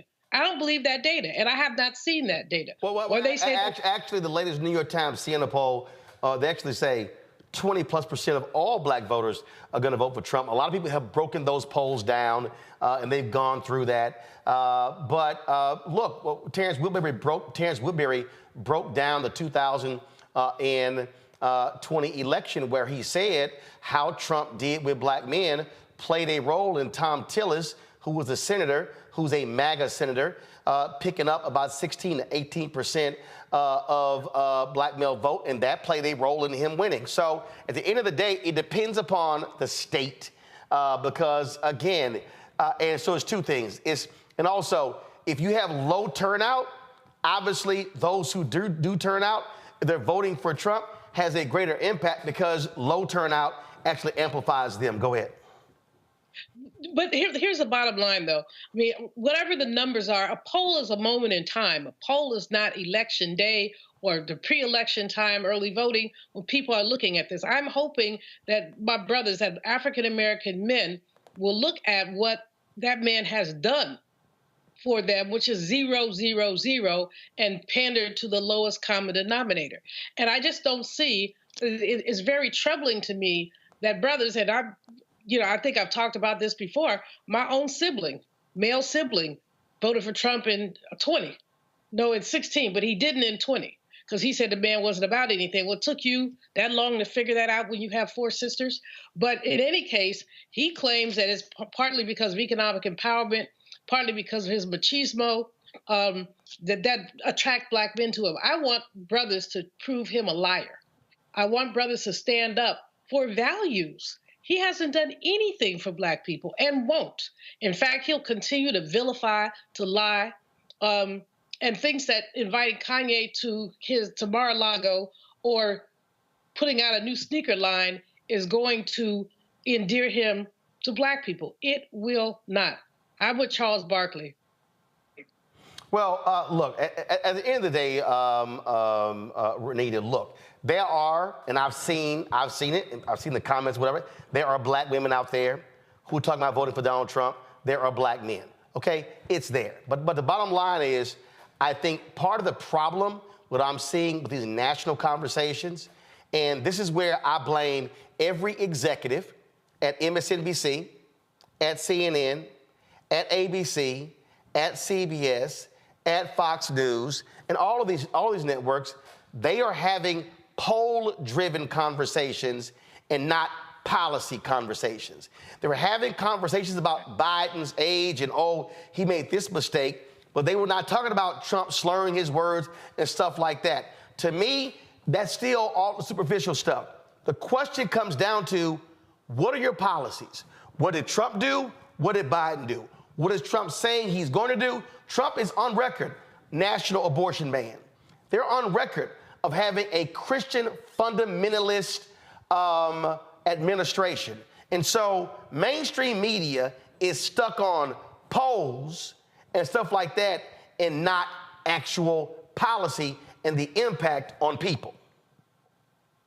Well, and the one thing that you have to keep in mind with polls, as you said before, it is true. Some Black people are going to vote for Trump. And I, as somebody who has had to campaign to voters, you will never hear me condescend to voters about how they should decide their vote and tell them, what they should or should not be doing, because I just don't. That's what helps us as Democrats lose elections. Those who do vote for Democrats, progressives, and everyone on the left, that's exactly how you lose elections. But I will say, as far as the polls are concerned, one thing that is probably not commonly known, unless you have worked unless you have been a candidate or unless you have worked on a campaign, a lot of people don't realize, but the polls really do not, they don't do a significant or a good job of polling the number of Black people that they need to in order to extrapolate the results. And so for years, no matter what issue you talk about, no matter what issue you think about, whenever they show polling, it typically does not reflect what is the on-the-ground opinion for Black folks. But that's not the goal.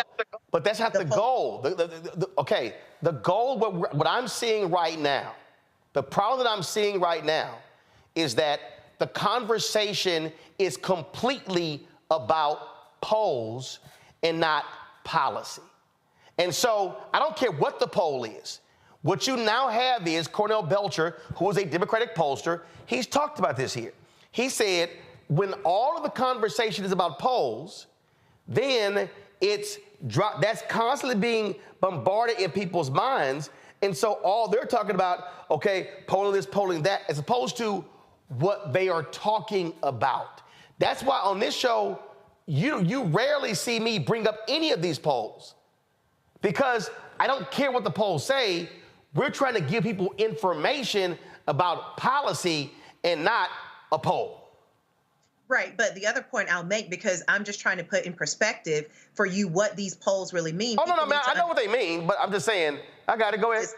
Hold on, let me finish. It's also connected to what we were talking about earlier about these AI images. What Trump is trying to do, and these polls kind of play into it, is make more Black people feel like there is, voting for Trump is not something that is so far out of the realm of anything legitimate. Voting for Trump is something that more Black people are starting to get on trend with. That's what they're trying to make folks feel. And so, like, when you look at the AI pictures that Trump is doing, I think the difference between this and that is that when he previously was campaigning, he had Blacks for Trump, those folks standing behind him. And when people started to investigate, they were frauds too. Right. I was going to say, right. Let me finish. You had the one guy, when you looked into it, he was actually I saw a documentary where he was allegedly a part of a cult. I mean, he was a part of a cult, probably the most prominent Blacks for Trump person. So with these AI images, what they're trying to do is say, okay, if you don't see yourself reflected in the normal Black for Trump folks that you see at rallies, look at these pictures of Black people who look like you do, who look like your everyday neighbor, or look like who would probably be your friend. Look, they are accepting of Trump. And so I think between the polls and between the AI pictures, what they're trying to do is run a campaign that basically is saying it's not that extreme, or it's not that weird for Black people to be into Trump. So that's why I think it's important to have that perspective for people to understand how polls are constructed and how they are derived. Well, and again, at the end of the day, the whole point is to have conversations not about policy, but about that. Over the weekend, I was going back and forth with some of these crazy MAGA folks, these anti-immigration Black people, and this dude, Mark Carter, out of Chicago, I guess. He actually made this comment here. Go to my iPad. He is so anti-immigration. He said, all of America, including the KKK, should join forces to put a stop to you and all other immigrants from invading America. Yep, that's one of the Black people out there who is dancing for Trump. Yep. Wow. Yep. Just understand, he literally is touting. Oh yeah, the KKK too. Enough said. Enough said. All right, y'all. Yesterday in Selma, Vice President Kamala Harris was there for the 59th anniversary of Bloody Sunday, and here is what she said to those in attendance. The fight for freedom, that every person in our nation has a right to be free from the horror of gun violence. And yet today, these extremists stand by and refuse to pass reasonable gun safety laws to keep our children and places of worship safe. Freedom that every person in our nation has a right to be free to love who they love openly and with pride. And yet, just this past year, extremists have passed or proposed hundreds of laws targeting LGBTQ people. Freedom, that every person in our nation has the freedom to learn and acknowledge our country's true and full history. And yet today, extremists pass book bans in this year of our Lord 2024. While they also try to erase, overlook, and rewrite the ugly parts of our past. Fundamental freedoms under assault. The freedom to vote, the freedom from fear, violence, and harm, the freedom to learn, the freedom to control one's own body, and the freedom to just simply be. And understand the profound impact these attacks have on the next generation of our leaders. Just last fall, 15,000 young leaders joined me during my Fight for Our Freedoms college tour. And for them, these attacks on freedom are a lived experience. It is their lived experience that extremist leaders have intentionally closed polling places near college campuses and restricted the use of student IDs to vote. That it is Black voters and student voters who are most targeted by anti-voter laws. A lived experience that during the height of their reproductive years, the highest court in our land, the Court of Thurgood and RBG, took a constitutional right that had been recognized from the people of America, from the women of America, so that now this generation has fewer rights than their mothers and grandmothers. She also spoke about the ceasefire proposal on the table between Israel and Hamas. What we are seeing every day in Gaza is devastating. We have seen reports of families eating leaves or animal feed, women giving birth to malnourished babies with little or no medical care, and children dying from malnutrition and dehydration. As I have said many times, too many innocent Palestinians have been killed. And just a few days ago, we saw hungry, desperate people approach aid trucks, simply trying to secure food for their families after weeks of nearly no aid reaching northern Gaza. And they were met with gunfire and chaos. Our hearts break for the victims of that horrific tragedy and for all the innocent people in Gaza who are suffering from what is clearly a humanitarian catastrophe. People in Gaza are starving. The conditions are inhumane. And our common humanity compels us to act. As President Joe Biden said on Friday, the United States is committed to urgently get more life-saving assistance to innocent Palestinians in need. Yesterday, the Department of Defense carried out its first airdrop of humanitarian assistance, and the United States will continue these airdrops. And we will work on a new route by sea to deliver aid. And the Israeli government must do more to significantly increase the flow of aid. No excuses. They must open new border crossings They must not impose any unnecessary restrictions on the delivery of aid. They must ensure humanitarian personnel, sites, and convoys are not targeted. And they must work to restore basic services and promote order in Gaza so more food, water, and fuel can reach those in need. As I have said repeatedly since October 7, Israel has a right to defend itself. And President Joe Biden and I are unwavering in our commitment to Israel's security. Hamas cannot control Gaza, and the threat Hamas poses to the people of Israel must be eliminated. Hamas is a brutal terrorist organization that has vowed to repeat October 7th again and again until Israel is annihilated. Hamas has shown no regard for innocent life, including for the people of Gaza, who have suffered under its rule for almost 2 decades. And Hamas still holds dozens of hostages for nearly 150 days now. Innocent men and women, including American citizens, who were brutally taken from their homes and from a concert. I will repeat, the threat of Hamas poses to the people of Israel must be eliminated. And given the immense scale of suffering in Gaza, there must be an immediate ceasefire. For at least the next 6 weeks, which is what is currently on the table.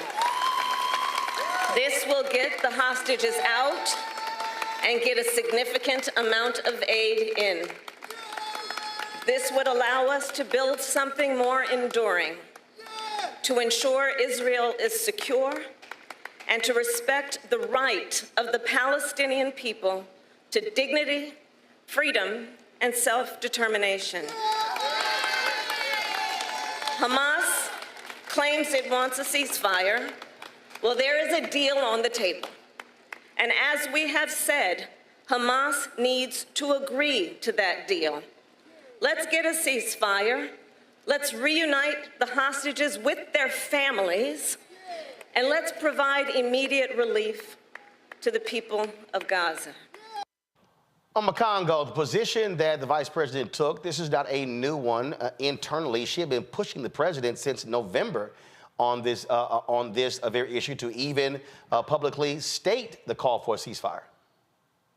Yeah, absolutely. And I feel like people have unfairly criticized her and saying that she hasn't done enough. I mean, she's the vice president. She's not the president. You know, they've gone after the fact that, you know, she has a Jewish husband, all of these different things that were just unfair. And so, you know, when she was making that speech, you know, we can tell like the audience was kind of like, I don't know if this is the spot. But as soon as she went to that ceasefire part, you know, people were with her because that's what we want. And I do believe that even though they try to downplay what happened in Michigan, you know, last week, this is not something that became all of a sudden something they wanted to do because of what happened in Michigan. Because like you said, she's been pushing for it for a while behind closed doors. But the fact of the matter is we're getting closer to the election. And when you have 100,000 people who decide to vote that they're not committed, they had to make an immediate step to show that they're committed to doing something different. We see that a member of the Israeli government is coming, you know, Gantz, who's coming later this week, who's going to be meeting with Harris, who's one of Netanyahu's enemies. And, you know, Netanyahu's upset because he's afraid that there might be a type of pivot. And look, I think that it's going to go so far that Biden's going to end up calling for Netanyahu's resignation publicly. And I feel like they need to go hard. There are some people that they've already lost because of what has happened. They are not coming back. But I feel like there are some people who can be swayed to come back to the Biden camp, and some people who aren't sure, they wanted to see where this is going to go, who are going to be pleased by this. And so many people feel it's way too late, but you're there, you're honoring somebody like a John Lewis and a Dr. King and the like. Dr. King said the time is always right to do right, and that's what Vice President Harris did and what she said. Right, Rena? Well, I'm really glad to see the vice president really separate herself more publicly. As you stated, this is not the first time that she has said this, but I'm glad to see her continue to reiterate where she stands, because it can become very easy to say, okay, well, whatever the president says is what everyone in the administration believes. And I know from being an elected official, you always want to speak for yourself, and you don't want voters and the public assuming that you stand with somebody who may have been your running mate. So I'm glad to see her just perfectly articulate exactly how she feels on this issue. And it is important because, as Alma Congo mentioned, what we saw in Mission, 100,000 voters voting uncommitted, that campaign is moving across the country. I'm seeing things here online in Georgia where folks are saying, we don't actually have that here in Georgia, the uncommitted option, but people are talking about skipping the presidential election in the primary, which is the same thing as making the statement of being uncommitted. So that is something that is moving across the country. And so I really, I commend, her making herself clear, because many people, right. She's making herself clear why many people are complaining about how Biden is talking about Gaza while eating ice cream in a very cavalier sort of way. Julian. I applaud the vice president for her statement, and I'm glad that she called for the ceasefire. She's done it before. This is a very public place to do it, and that's why she got the applause. It's overtime for this. Netanyahu is trying to stay out of jail just like somebody else we know, and that's why he's allowing this conflict to go on. There are over 100 people still being held as hostage, but Hamas is basically playing hardball because they want aid. And people are starving. Children are starving. The numbers of people who are starving is just immense. So she was right to call that out, and good for her. I think the more she speaks out, the more people can see that she is of presidential timber. And because you've got, what's her name, Nikki Haley running around acting as if Biden can't make it past his first few weeks of his term. But like Mark Cuban said, I vote for Biden, on his deathbed rather than vote for Trump alive and well. Gotcha. Yep. All right. Hold tight 1 second. When we come back, we're going to talk with Congresswoman Shelia Jackson Lee, who is seeking another 2-year term in Congress. Also, Emmitt Smith goes after the University of Florida over the issue of DEI. Will the athletes follow suit? And so glad to see my man Sinbad, after suffering a debilitating stroke, actually appear in public for the first time. We will show you him speaking as well. You're watching Roland Martin Unfiltered right here at the Black Star Network. Support us in what we do. Join our Bring the Fuck fan club. Send your check and money order to P.O. Box 57196, Washington, D.C. 20037-0196. Cash App, $RM Unfiltered. PayPal, R Martin Unfiltered. Venmo is RM Unfiltered. Zelle, Roland at RolandSMartin.com. Roland at RolandMartinUnfiltered.com. We'll be right back. You heard why we're marching, and it's really a launch. It's not even a march. We're launching. That's right. A 42-week campaign. March the 2nd at 10 o'clock in Raleigh and 33 other state capitals and the District of Columbia. This is a historic move to mobilize the most powerful untapped block of voters in this country. Poor and low wealth voters who make up 87 million votes. And it's never been tried before. Never been tried before in history. At the same time, same message, same focus. And when that power turns loose, they will not be able to figure out the political calculus. I don't know about you, but I'm ready to shake things up. I'm ready to get up out of the valley. I'm ready for God to put his spirit on us. I'm ready to be used to change this nation. And what we're saying is, can't we come together? Can't we come together around an agenda? You ain't got to like everything about Rembrandt. You don't have to like everything about Sangria. You don't have to like everything about Long Choir. But can we come together and say, it's time to end poverty as the 4th leading cause of death? It's time to have $15 and a living wage indexed with inflation. So every time inflation goes up, the minimum wage goes up. It's time to have health care for all. It's time to fully fund public education. Can't we come together? It's time to protect women's right to women's health. It's time to have affordable housing for everybody. It's time to stop the proliferation of guns. Ain't no way folk ought to be able to have more guns than they have food, more guns than they have meat on their table. That makes no sense. Isn't it time for division to be ended and love to take over? Can't we organize around that? Look at your neighbor and say, neighbor, I don't need to like everything about you, but can't we organize for power? Can't we stand for justice? Can't we love everybody for just a little while? Can't we come up out of the valley? Can these bones live?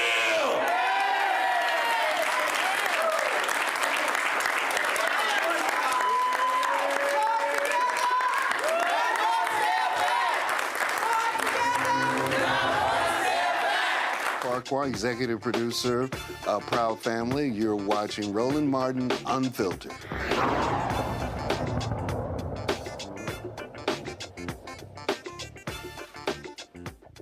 Election day in Texas tomorrow. Earlier we talked with Amanda Edwards, who is challenging Congresswoman Shelia Jackson Lee to represent the 18th Congressional District in Houston, which Congresswoman Lee has represented for the last 29 years. Representative Lee joins us right now. I'm glad to have you back on Roland Martin Unfiltered.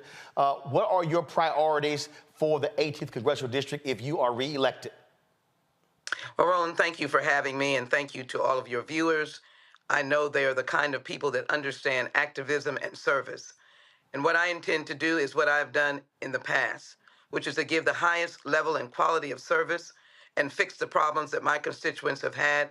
And I have been a fixer of problems. But as my agenda proceeds for the next term, it will be to build more housing everywhere I go. I hear the needs of housing in neighborhoods, restoring our neighborhoods, listening to the neighbors about the quality of housing that they need so that those who've been priced out of the market can come back. I want to make sure that I create a greater access to wealth for our businesses and those young families and others who are making their first steps in creating businesses for the first time. I want to make sure that health care is preserved, expanded Medicaid and Medicare. I've been a champion for universal health care, a champion for originally the Affordable Care Act, but also the public health component. I sat at the table and argued and advocated for the most expansive health care that we could get, protecting for our seniors, Social Security, and then, of course, going back to the table for all of those families who have suffered to introduce and reintroduce the George Floyd Justice and Policing Act. I am the lead as a ranking member on the crime subcommittee. We are planning on moving forward to ensure that we can do two things at once: respect law enforcement, but have justice. And that has been the work that I have been able to do. I am known for leading and passing the Violence Against Women Act, making it one of the strongest laws that we've ever had to not only protect women, provide the resources for law enforcement to be able to cure those issues. When I say cure, solve those issues of domestic violence, sexual assault, and provide women with protection and men as well. And then to make sure that we deal with AI in our community, particularly the impact on African Americans and labor, to make sure that labor is strong. And then one of the things that I'm certainly proud of, to continue to grow the history of our people. As I led and was the first, the author of the Juneteenth federal legislation, created the federal holiday, the only sitting member in Congress that has created a federal holiday, the first one in 38 years, then I want to make sure that we move forward on the commission to study slavery and develop the response to those years. I am not afraid of moving on issues that challenge us, but I'm also not afraid of representing the entirety of my district, which is Latinos, Anglos, African Americans, Asians. I am there to be the problem solver. That's what I hope to do in the next term. You talked about housing as one of the critical issues, but the reality is there's an underbuilding in this country from 2010 to 2020 and 2020 to present day. We are not building homes fast enough. It's the lowest number since the 1940s. How do you, as a member of Congress, do anything about the underbuilding? What do you do to change that? I am a good collaborator. I'm also a person that comes home to the district and does not sit down. I meet people all over, and I have met just a large component of new and young builders who are eager to get into the marketplace and to do the job. So my first task is to collaborate, bring those young builders together, bring them together as a group, and begin to formulate an engine and an energy of home building, giving them access to credit, bringing the bankers here, talking to the private equity community. I've talked to some of them, and they're excited about being in the housing building market. Put them with these young and new builders. Multiply the number of people who are building in neighborhoods. Let the neighbors tell them what kind of housing type you want to have so that it fits the neighborhood and the neighborhood's quality and culture is not lost. I believe that you can do things when you think creatively, just like I did with the $50 million first-time grant to Texas Southern University pursuant to the Inflation Reduction Act, working with Dr. Robert Bullard, the father of environmental justice. We can do things that have never been done before. And since building housing is a commitment, a passion, I want to get those many, many builders that are individually operating, let them work together, and let us begin to move with federal partnership funds from HUD, private equity funds, and then access to the capital markets through our banks, through the CDFIs, and really build for our people and for our neighborhoods, no matter what neighborhood you live in. So I see the solution to the problem, and I want to be part of the effort to bring back housing to our neighborhoods. And every time I say that, there's a smile on the faces of those constituents that I'm meeting with. Your opponent says she wants to change systems and how things work, such as money that comes back to the state. I said, well, the money comes back through community development block grant funds, and oftentimes that goes to the governor of Texas, and doesn't necessarily come back to the cities. Speak to that, because that's what I've heard from black mayors as well. They say, hey, don't send the money to these red state governors. Get the money directly to mayors of these cities, a lot of them who are African-American or who are Democrat or who are nonpartisan. Your thoughts? Well, first of all, that has been an issue that myself and the Congressional Black Caucus and the Progressive Democrats have been working on. It's an issue that I know about, that I understand. First of all, in disasters, there's something called the Stafford Act. One single member that's a freshman will make no headway in any change of any system. What has to happen is a massive overhaul of the legislation and advocacy, and you have to do the work. And I've been able to successfully bring direct funding to our cities and our counties, as $1 million that came in for our victims' assistance, dollars that have come in to build economic empowerment centers, dollars that have come in for housing. It's the members' hard work. But as it relates to the law, we have all been working on looking at how we rewrite the law that has not been able to be rewritten in probably 50 years or more, to be able to sidestep that direct routing of funds that is the policy of the federal government to the states, which then ultimately goes to local government systems. But what you have to do is be astute as a member who has seniority, who is a chief deputy whip, as I am, who is someone who is able to collaborate with the chairman of the Appropriations Committee to build the foundation of getting direct funds to the cities that you represent, like the city of Humble, like the city of Jacinto City, like Houston, all of those places I've represented, and I've been able to get direct funding to them. It is the knowledge, it is the experience, it is the can-do working with other members of Congress of equal seniority and understanding and wanting to help Shelia Jackson Lee in her particular district. We want to make system changes, but that takes a very long time, and the Stafford Act has not been changed in decades. So we don't want to give up, but we want to find alternatives to put money in the pockets of our great mayors. And I believe in collaborating with our mayors. I've collaborated with every single mayor that I have had the privilege of representing, including bringing enormous dollars to them during disasters. Hurricane Ike, Hurricane Rita, Hurricane Katrina, which it did not directly hit us, but the people who came, we had to provide resources for them. And of course, Hurricane Harvey, I provided and led on the effort of $155 billion to be brought back in order to help the people here and get extra money to help small businesses restore themselves. I initiated that effort under Hurricane Harvey. You're 74, your opponent is 43. You've been there 29 years, and you have critics who say, okay, you know what, we're tired of folks being in Congress that long. We need younger, fresh voices, fresh perspective. Your response to that? Well, I love the opportunity to be given to people to accept roles of responsibility.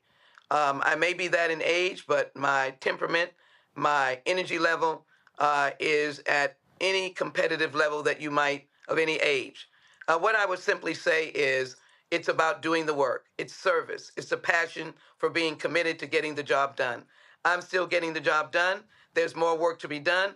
That work is not finished. And I will open the door and opportunities, as I've done over the years, for many, many people who've gone on to elective office, gone on to positions in presidential administrations, been leaders in campaigns across the nation, been locally elected officials, and I intend to continue to do that. And yes, life does not give you, everyone, a guaranteed 100 years.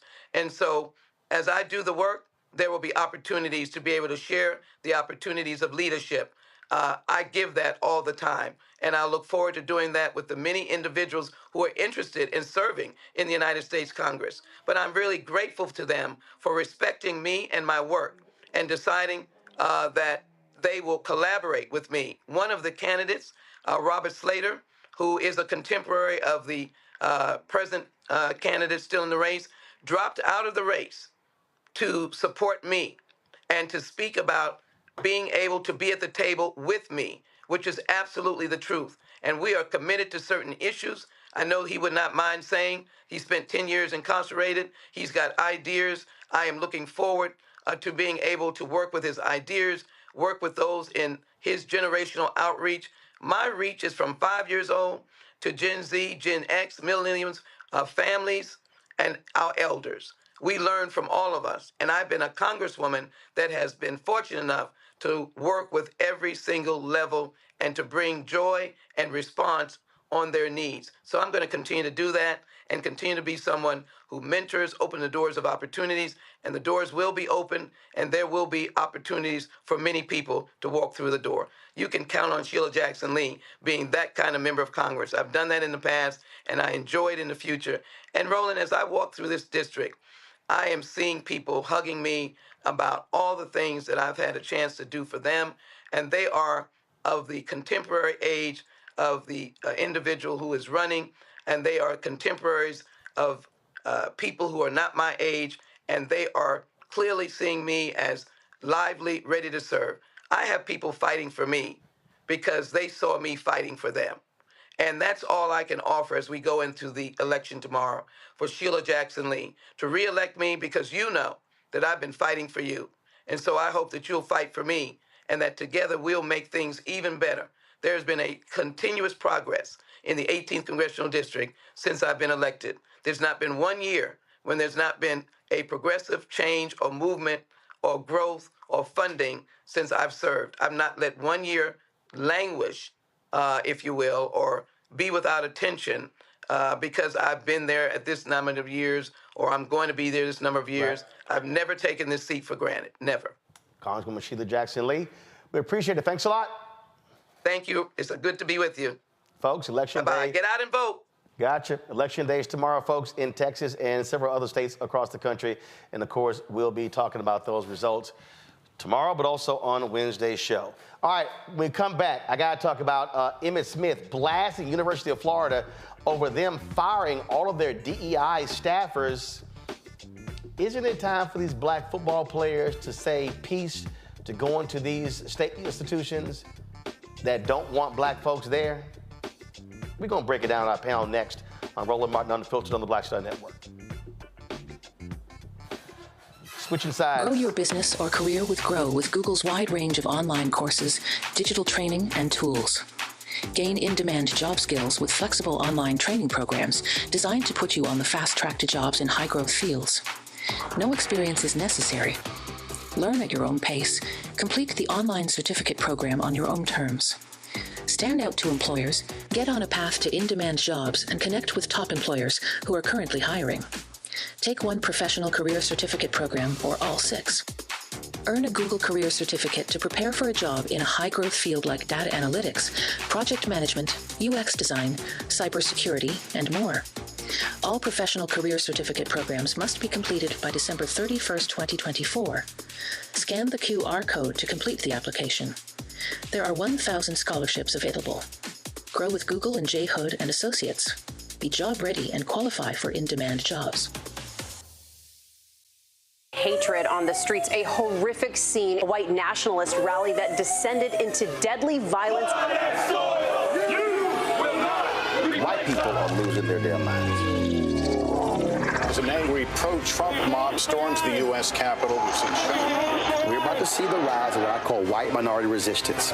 We have seen white folks in this country who simply cannot tolerate black folks voting. I think what we're seeing is the inevitable result of violent denial. This is part of American history. Every time that people of color have made progress, whether real or symbolic, there has been what Carol Anderson at Emory University calls white rage as a backlash. This is the rise of the Proud Boys and the Boogaloo Boys. America, there's going to be more of this. Here's all the Proud Boys, guys. This country is getting increasingly racist in its behaviors and its attitudes because of the fear of white people. The fear that they're taking our jobs, they're taking our resources, they're taking our women. This is white fear.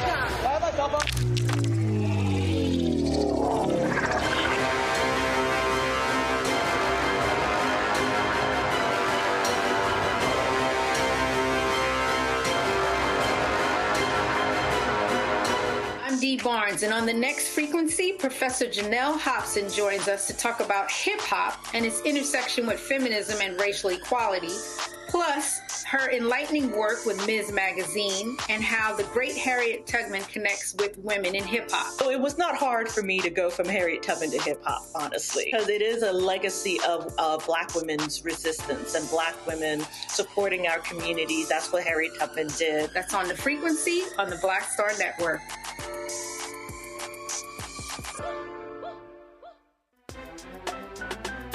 I'm Faraji Muhammad, live from LA.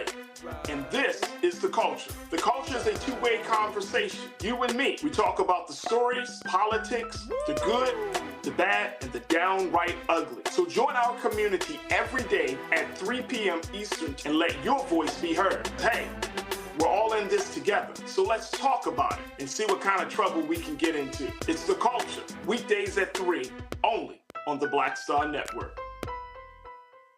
On a next, A Balanced Life with me, Dr. Jackie. What does it mean to actually have balance in your life? Why is it important and how do you get there? A masterclass on the art of balance. It could change your life. Find the harmony of your life. And so what beat can you maintain at a good pace?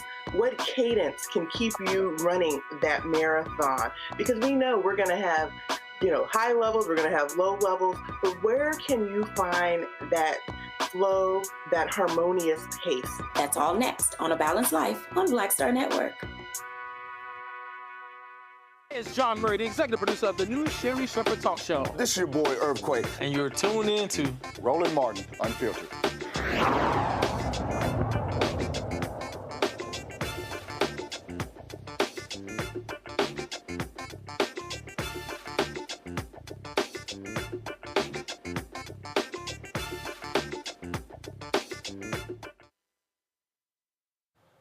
Pro Football Hall of Famer Emmitt Smith, the NFL's leading rusher for his career, dropped the bombshell blasting his alma mater for firing all of their DEI employees. Now remember, the state of Florida banned DEI across all state institutions, and Emmitt Smith was not having any of it. He dropped this statement right here. Emmitt said, quote, come on guys, thank you. I'm utterly disgusted by UF's decision and the precedent that it sets. Without the DEI department, the job falls to the office of the provost, who already has their hands full to raise money for the university and continue to advance the academic studies and athletic programs. We cannot continue to believe and trust that a team of leaders, all made up of the same background, will make the right decision when it comes to equality and diversity. History has already proven that is not the case. We need diverse thinking and backgrounds to enhance our university, and the DEI department is necessary to accomplish those goals. And instead of showing courage and leadership, we continue to fail based on systemic issues. And with this decision, UF has conformed to the political pressures of today's time. To the many minority athletes at UF, please be aware and vocal about this decision by the university, who is now closing the doors on other minorities without any oversight. And to those who think it's not your problem and stay on the sidelines and say nothing, you are complicit in supporting systemic issues. Now, a lot of people about there, obviously, especially your MAGA right-wing folks, have been critical of Emmitt Smith, but he's getting a lot of support, and he's right on the money. And the reason why this is important, folks, is because when you have athletes, former athletes, legends, icons dare to stand up and to challenge conventional thinking, then you're going to see, I believe, a fundamental difference. Now, some of y'all may disagree with me and say, well, I don't really know if that's the case. Do y'all remember when a brother out of Mississippi State dared to say, I'm not playing under that Confederate flag? And then what happened? They quickly moved. Remember this story right here? This brother, give me 1 second. Let me pull it up here, unlock it. There we go. All right. Remember this story right here? Mississippi State running back. I won't represent this state until flag is changed. And when Kylan Hill made that particular comment, he, of course, was one of the top rushers in the NFL, in college football. Folks, it did not take long for them to change the state flag. Literally, the white racists in Mississippi, Republicans, have been fighting for a long time to keep that Confederate emblem on that state flag. When that brother and other athletes started saying, we ain't having it, and when those white head coaches started telling those lawmakers, the black players not coming to our state, they immediately changed that flag.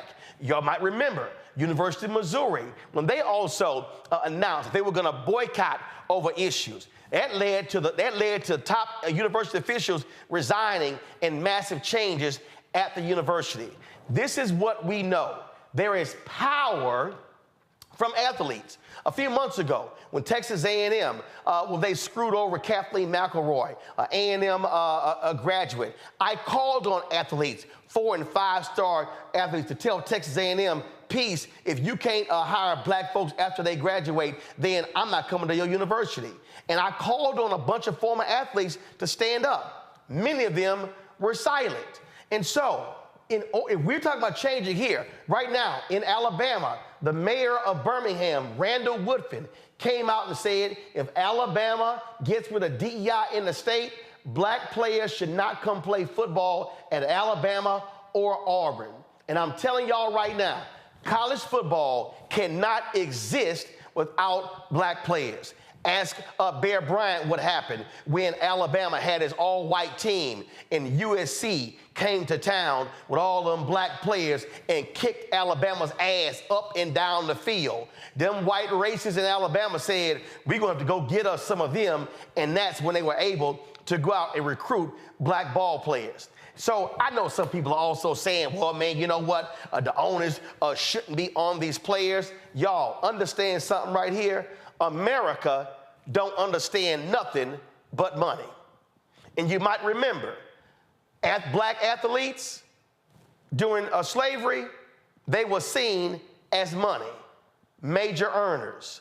They still are major earners for Texas A&M, for Florida State, for Alabama, for Auburn, for Ole Miss and Mississippi State, and for Tennessee and on.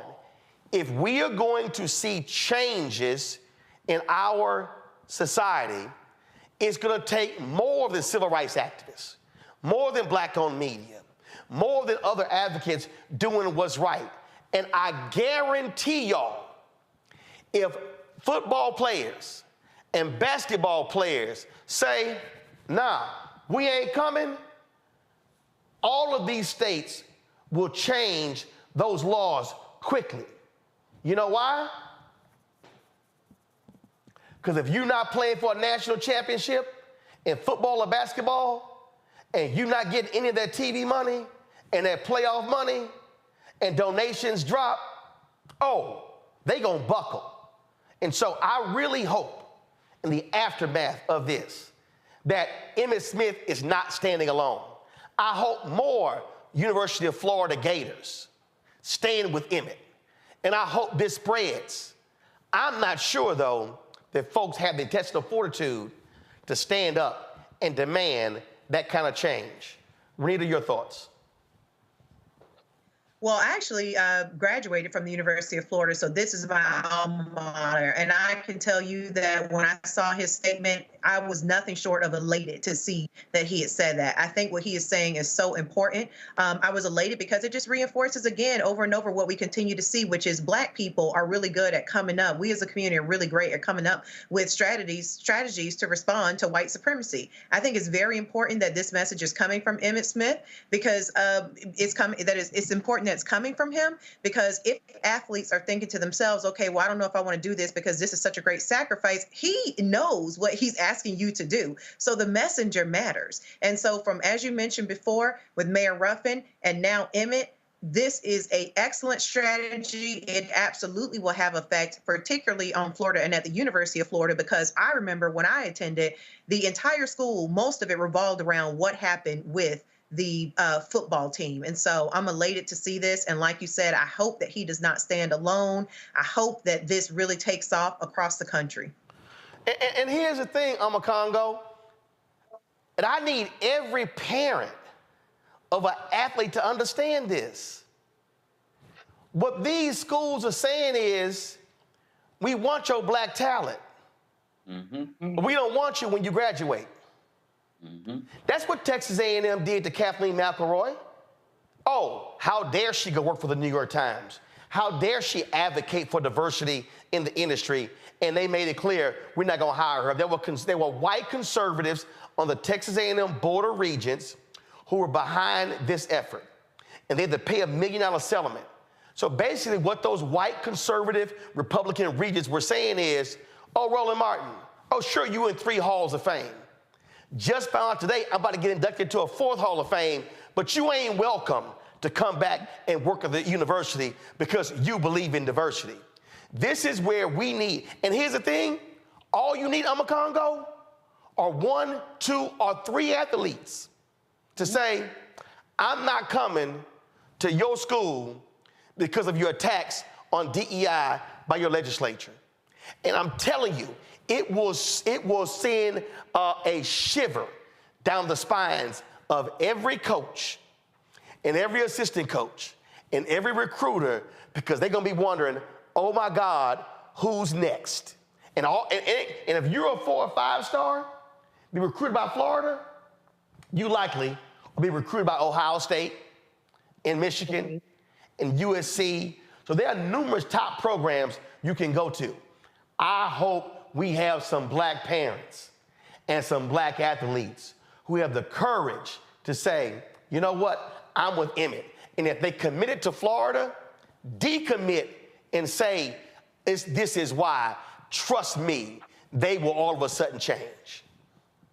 Oh, absolutely. And the space is right for this. I can completely see somebody like LeBron James, the guys, Steph Curry, coming out in support of these types of players, because of so many of these players are activist minded.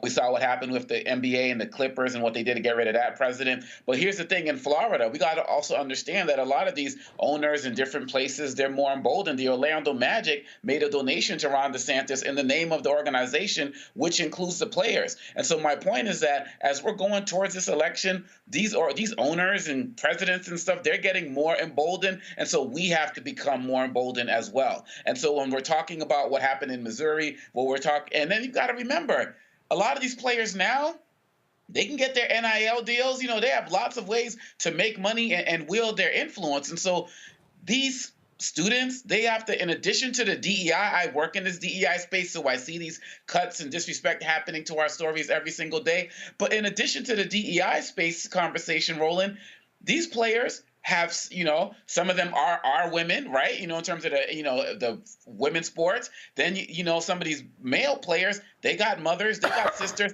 people who are being affected by these abortion issues and other things. So in some of these states, there are so many issues that these players can choose to take a stance on, starting with this DEI. And as the late Johnny Cochran said, hit people in the pocketbooks and their hearts and minds will follow. And understand something here, Julian. Go to my iPad. In 1969, there were 9 black football players at Syracuse University who stood up. And they're called, it was a book that was called Leveling the Playing Field, the story of the Syracuse 8. Not only did they boycott practice, they boycotted the 1969 season. Now, they paid a price when that happened. They kicked them off the team, and the university did not recognize their achievements until some 20, 30 years later. But the point I'm making here is, I'm not even saying black players say, we're going to boycott. What I'm saying is, if black recruits, 2, 3, or 4, say, oh, I was going to go to Florida, but since y'all did that, no, I'm going to go to this school. Well, I'm going to go to this school. It will freak these folks out, and they will change. Absolutely. The thing is that they're used to us having our hands out. They're used to us being grateful, happy to be there. But what we're finding is as the pendulum shifts, people are not necessarily happy to be there. They don't want to go to a school that doesn't recognize diversity. They don't want to go to a school that does not respect their history. They don't want to go to a state that has banned 1,600 books. And so you're right. If 2 or 3 or 4 say we're not coming there, we'd rather go to Ohio, Michigan, any place else, they will pay attention. And if one of those players goes to, let's say, Michigan, and Michigan beats the stuffing out of the University of Florida, that coach is likely to be fired. Likely to be in some kind of trouble. How did you let him get away? Well, I didn't let him get away. Y'all let him get away with your policies. So chickens are coming home to roost, and it's reckoning time. Well, and again, what I'm saying to these black athletes and what I'm saying to their parents, these schools, they want your labor. These schools want you running up and down the field. And let me put it to how I put it with Texas A&M. They believe in DEI on Saturday afternoon. They believe in DEI when it comes to Saturday afternoon. And if we are going to change a system, it hits them where it hurts. And with black labor, withdraws its labor. And they are denied black talent. When they no longer have us running up and down the field, running a 4-4 and a 4-5 as running backs, quarterbacks, DBs, and linebackers, oh, trust me, when they begin to see that we have the guts to stand up for our people and say, we don't have to play for you, we can go elsewhere, they will absolutely buckle because America understands money. And I keep telling y'all, if you ain't having a money conversation, you're not having an American conversation. And black athletes represent billions to college football, to these states, to these TV networks. Show them your power. Stand with Emmitt Smith. Let's see it happen. Renita, Amakongo, Julian, I appreciate y'all being on today's show. Thank you so very much. Folks, be sure to support us in what we do. Look, we built something here other folks not doing. And that is, we're covering the news of the day in a way that nobody else is doing. We're fighting these battles every single day. And when I say we're fighting them, we're fighting them. I don't know if y'all saw my Instagram page. I would love for y'all to go comment on my Instagram page. But you saw today me ask the question on Instagram, on Twitter, on Fanbase. State Farm, how much money are you spending with black-owned media? You saw me ask the question, Pfizer, you're spending billions of dollars a year on advertising. Why so little with black-owned media? You saw me say, Merck, you had a black CEO. How is it that y'all are spending so little on black-owned media?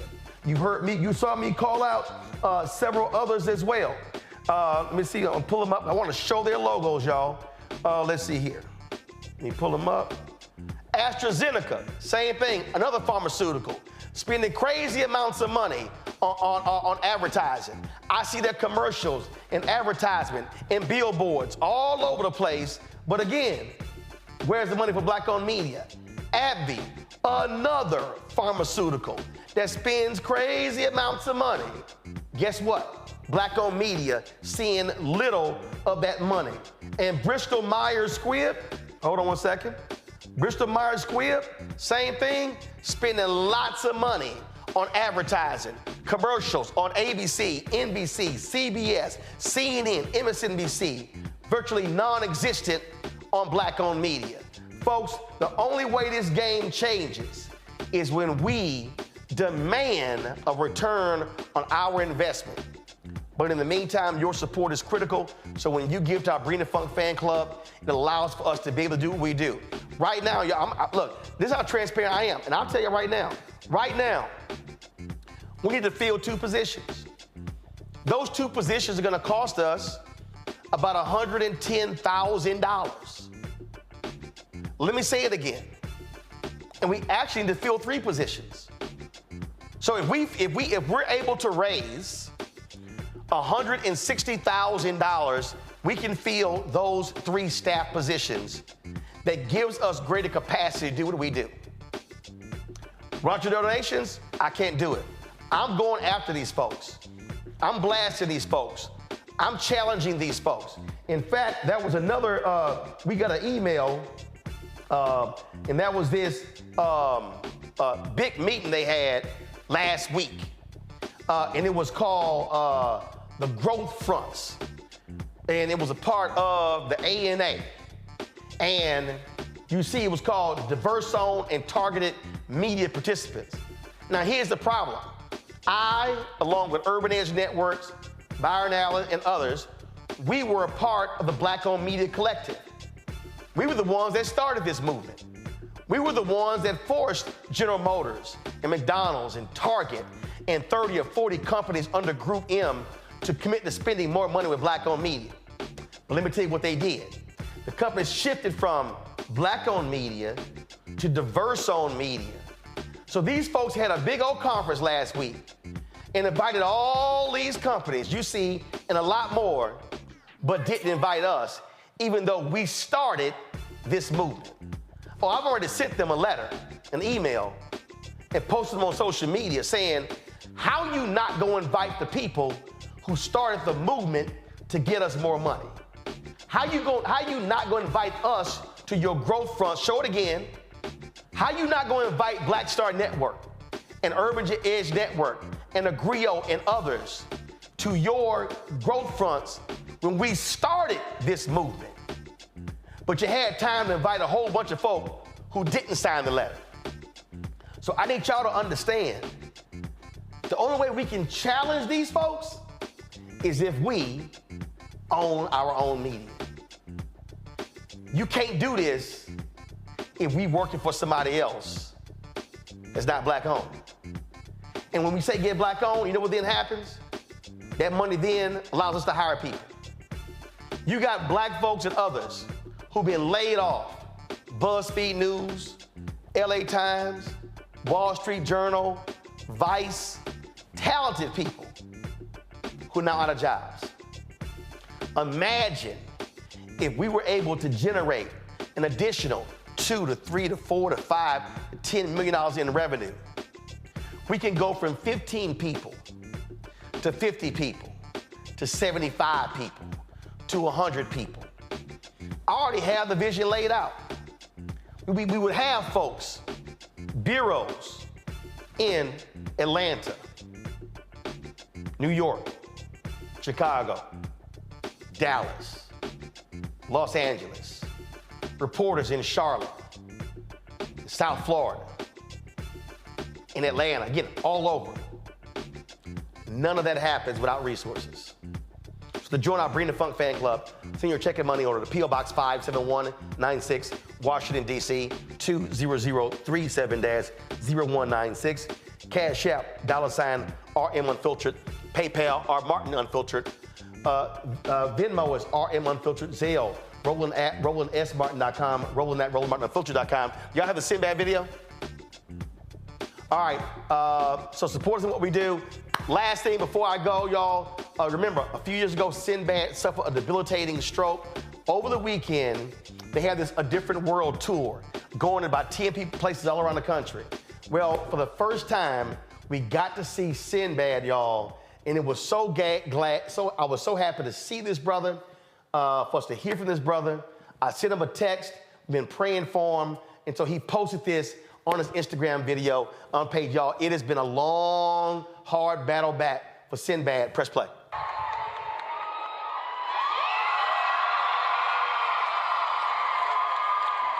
Man, that was so cool. A Different World, going to Atlanta, going to Morehouse College on the campuses, and getting a chance to be on a Zoom and say something to the kids. It's wild that the kids even know who I am. That's beautiful. Thank you to everybody who's been praying for me and saying good things and supporting me during this time in my life. It means a lot to me. Thank you so much. God has been with us, and he's carried me. Well, he's carried me through my whole life. And it means so much when I hear from y'all and you tell me, Sinbad, keep going, saying, Sinbad, we're sending prayers, we're praying, my family's praying for you. Those words are important, and I feel it. I feel those prayers. I want to say this to all the people who have emailed me through the website. Some of you are going through what I'm going through, or even worse than me. I'm reading these things. I'm going to try to answer as many as I can. I pray for you and understand what it's like. It's rough. I want to thank all of y'all who've been fans and friends all these years of mine. Thank you so much. Expect to see more of me soon. And don't freak out if you turn around, I'm standing right behind you. Sinbad, I can't believe you're here. You can't believe it. You better believe it. Miracles happen. So for years, Sinbad has been challenging me. He's like, Roland, one day you're gonna do a 15-minute set on stage. I'm like, Sinbad, that ain't what I do. He's like, no, you funny. You gonna get your butt on stage. All right, so when Sinbad, when you get back on that stage, I'm gonna be on that stage with you. All right, my brother, be praying for you, be well. Folks, I'll see y'all tomorrow. Halt! Start Network is here. Oh, no punch! I'm real revolutionary right now. Thank you for being the voice of Black America. All momentum we have now, we have to keep this going. The video looks phenomenal. See, there's a difference between Black Star Network and Black-owned media and something like CNN. You can't be Black-owned media and be scared. It's time to be smart. Bring your eyeballs home. You dig?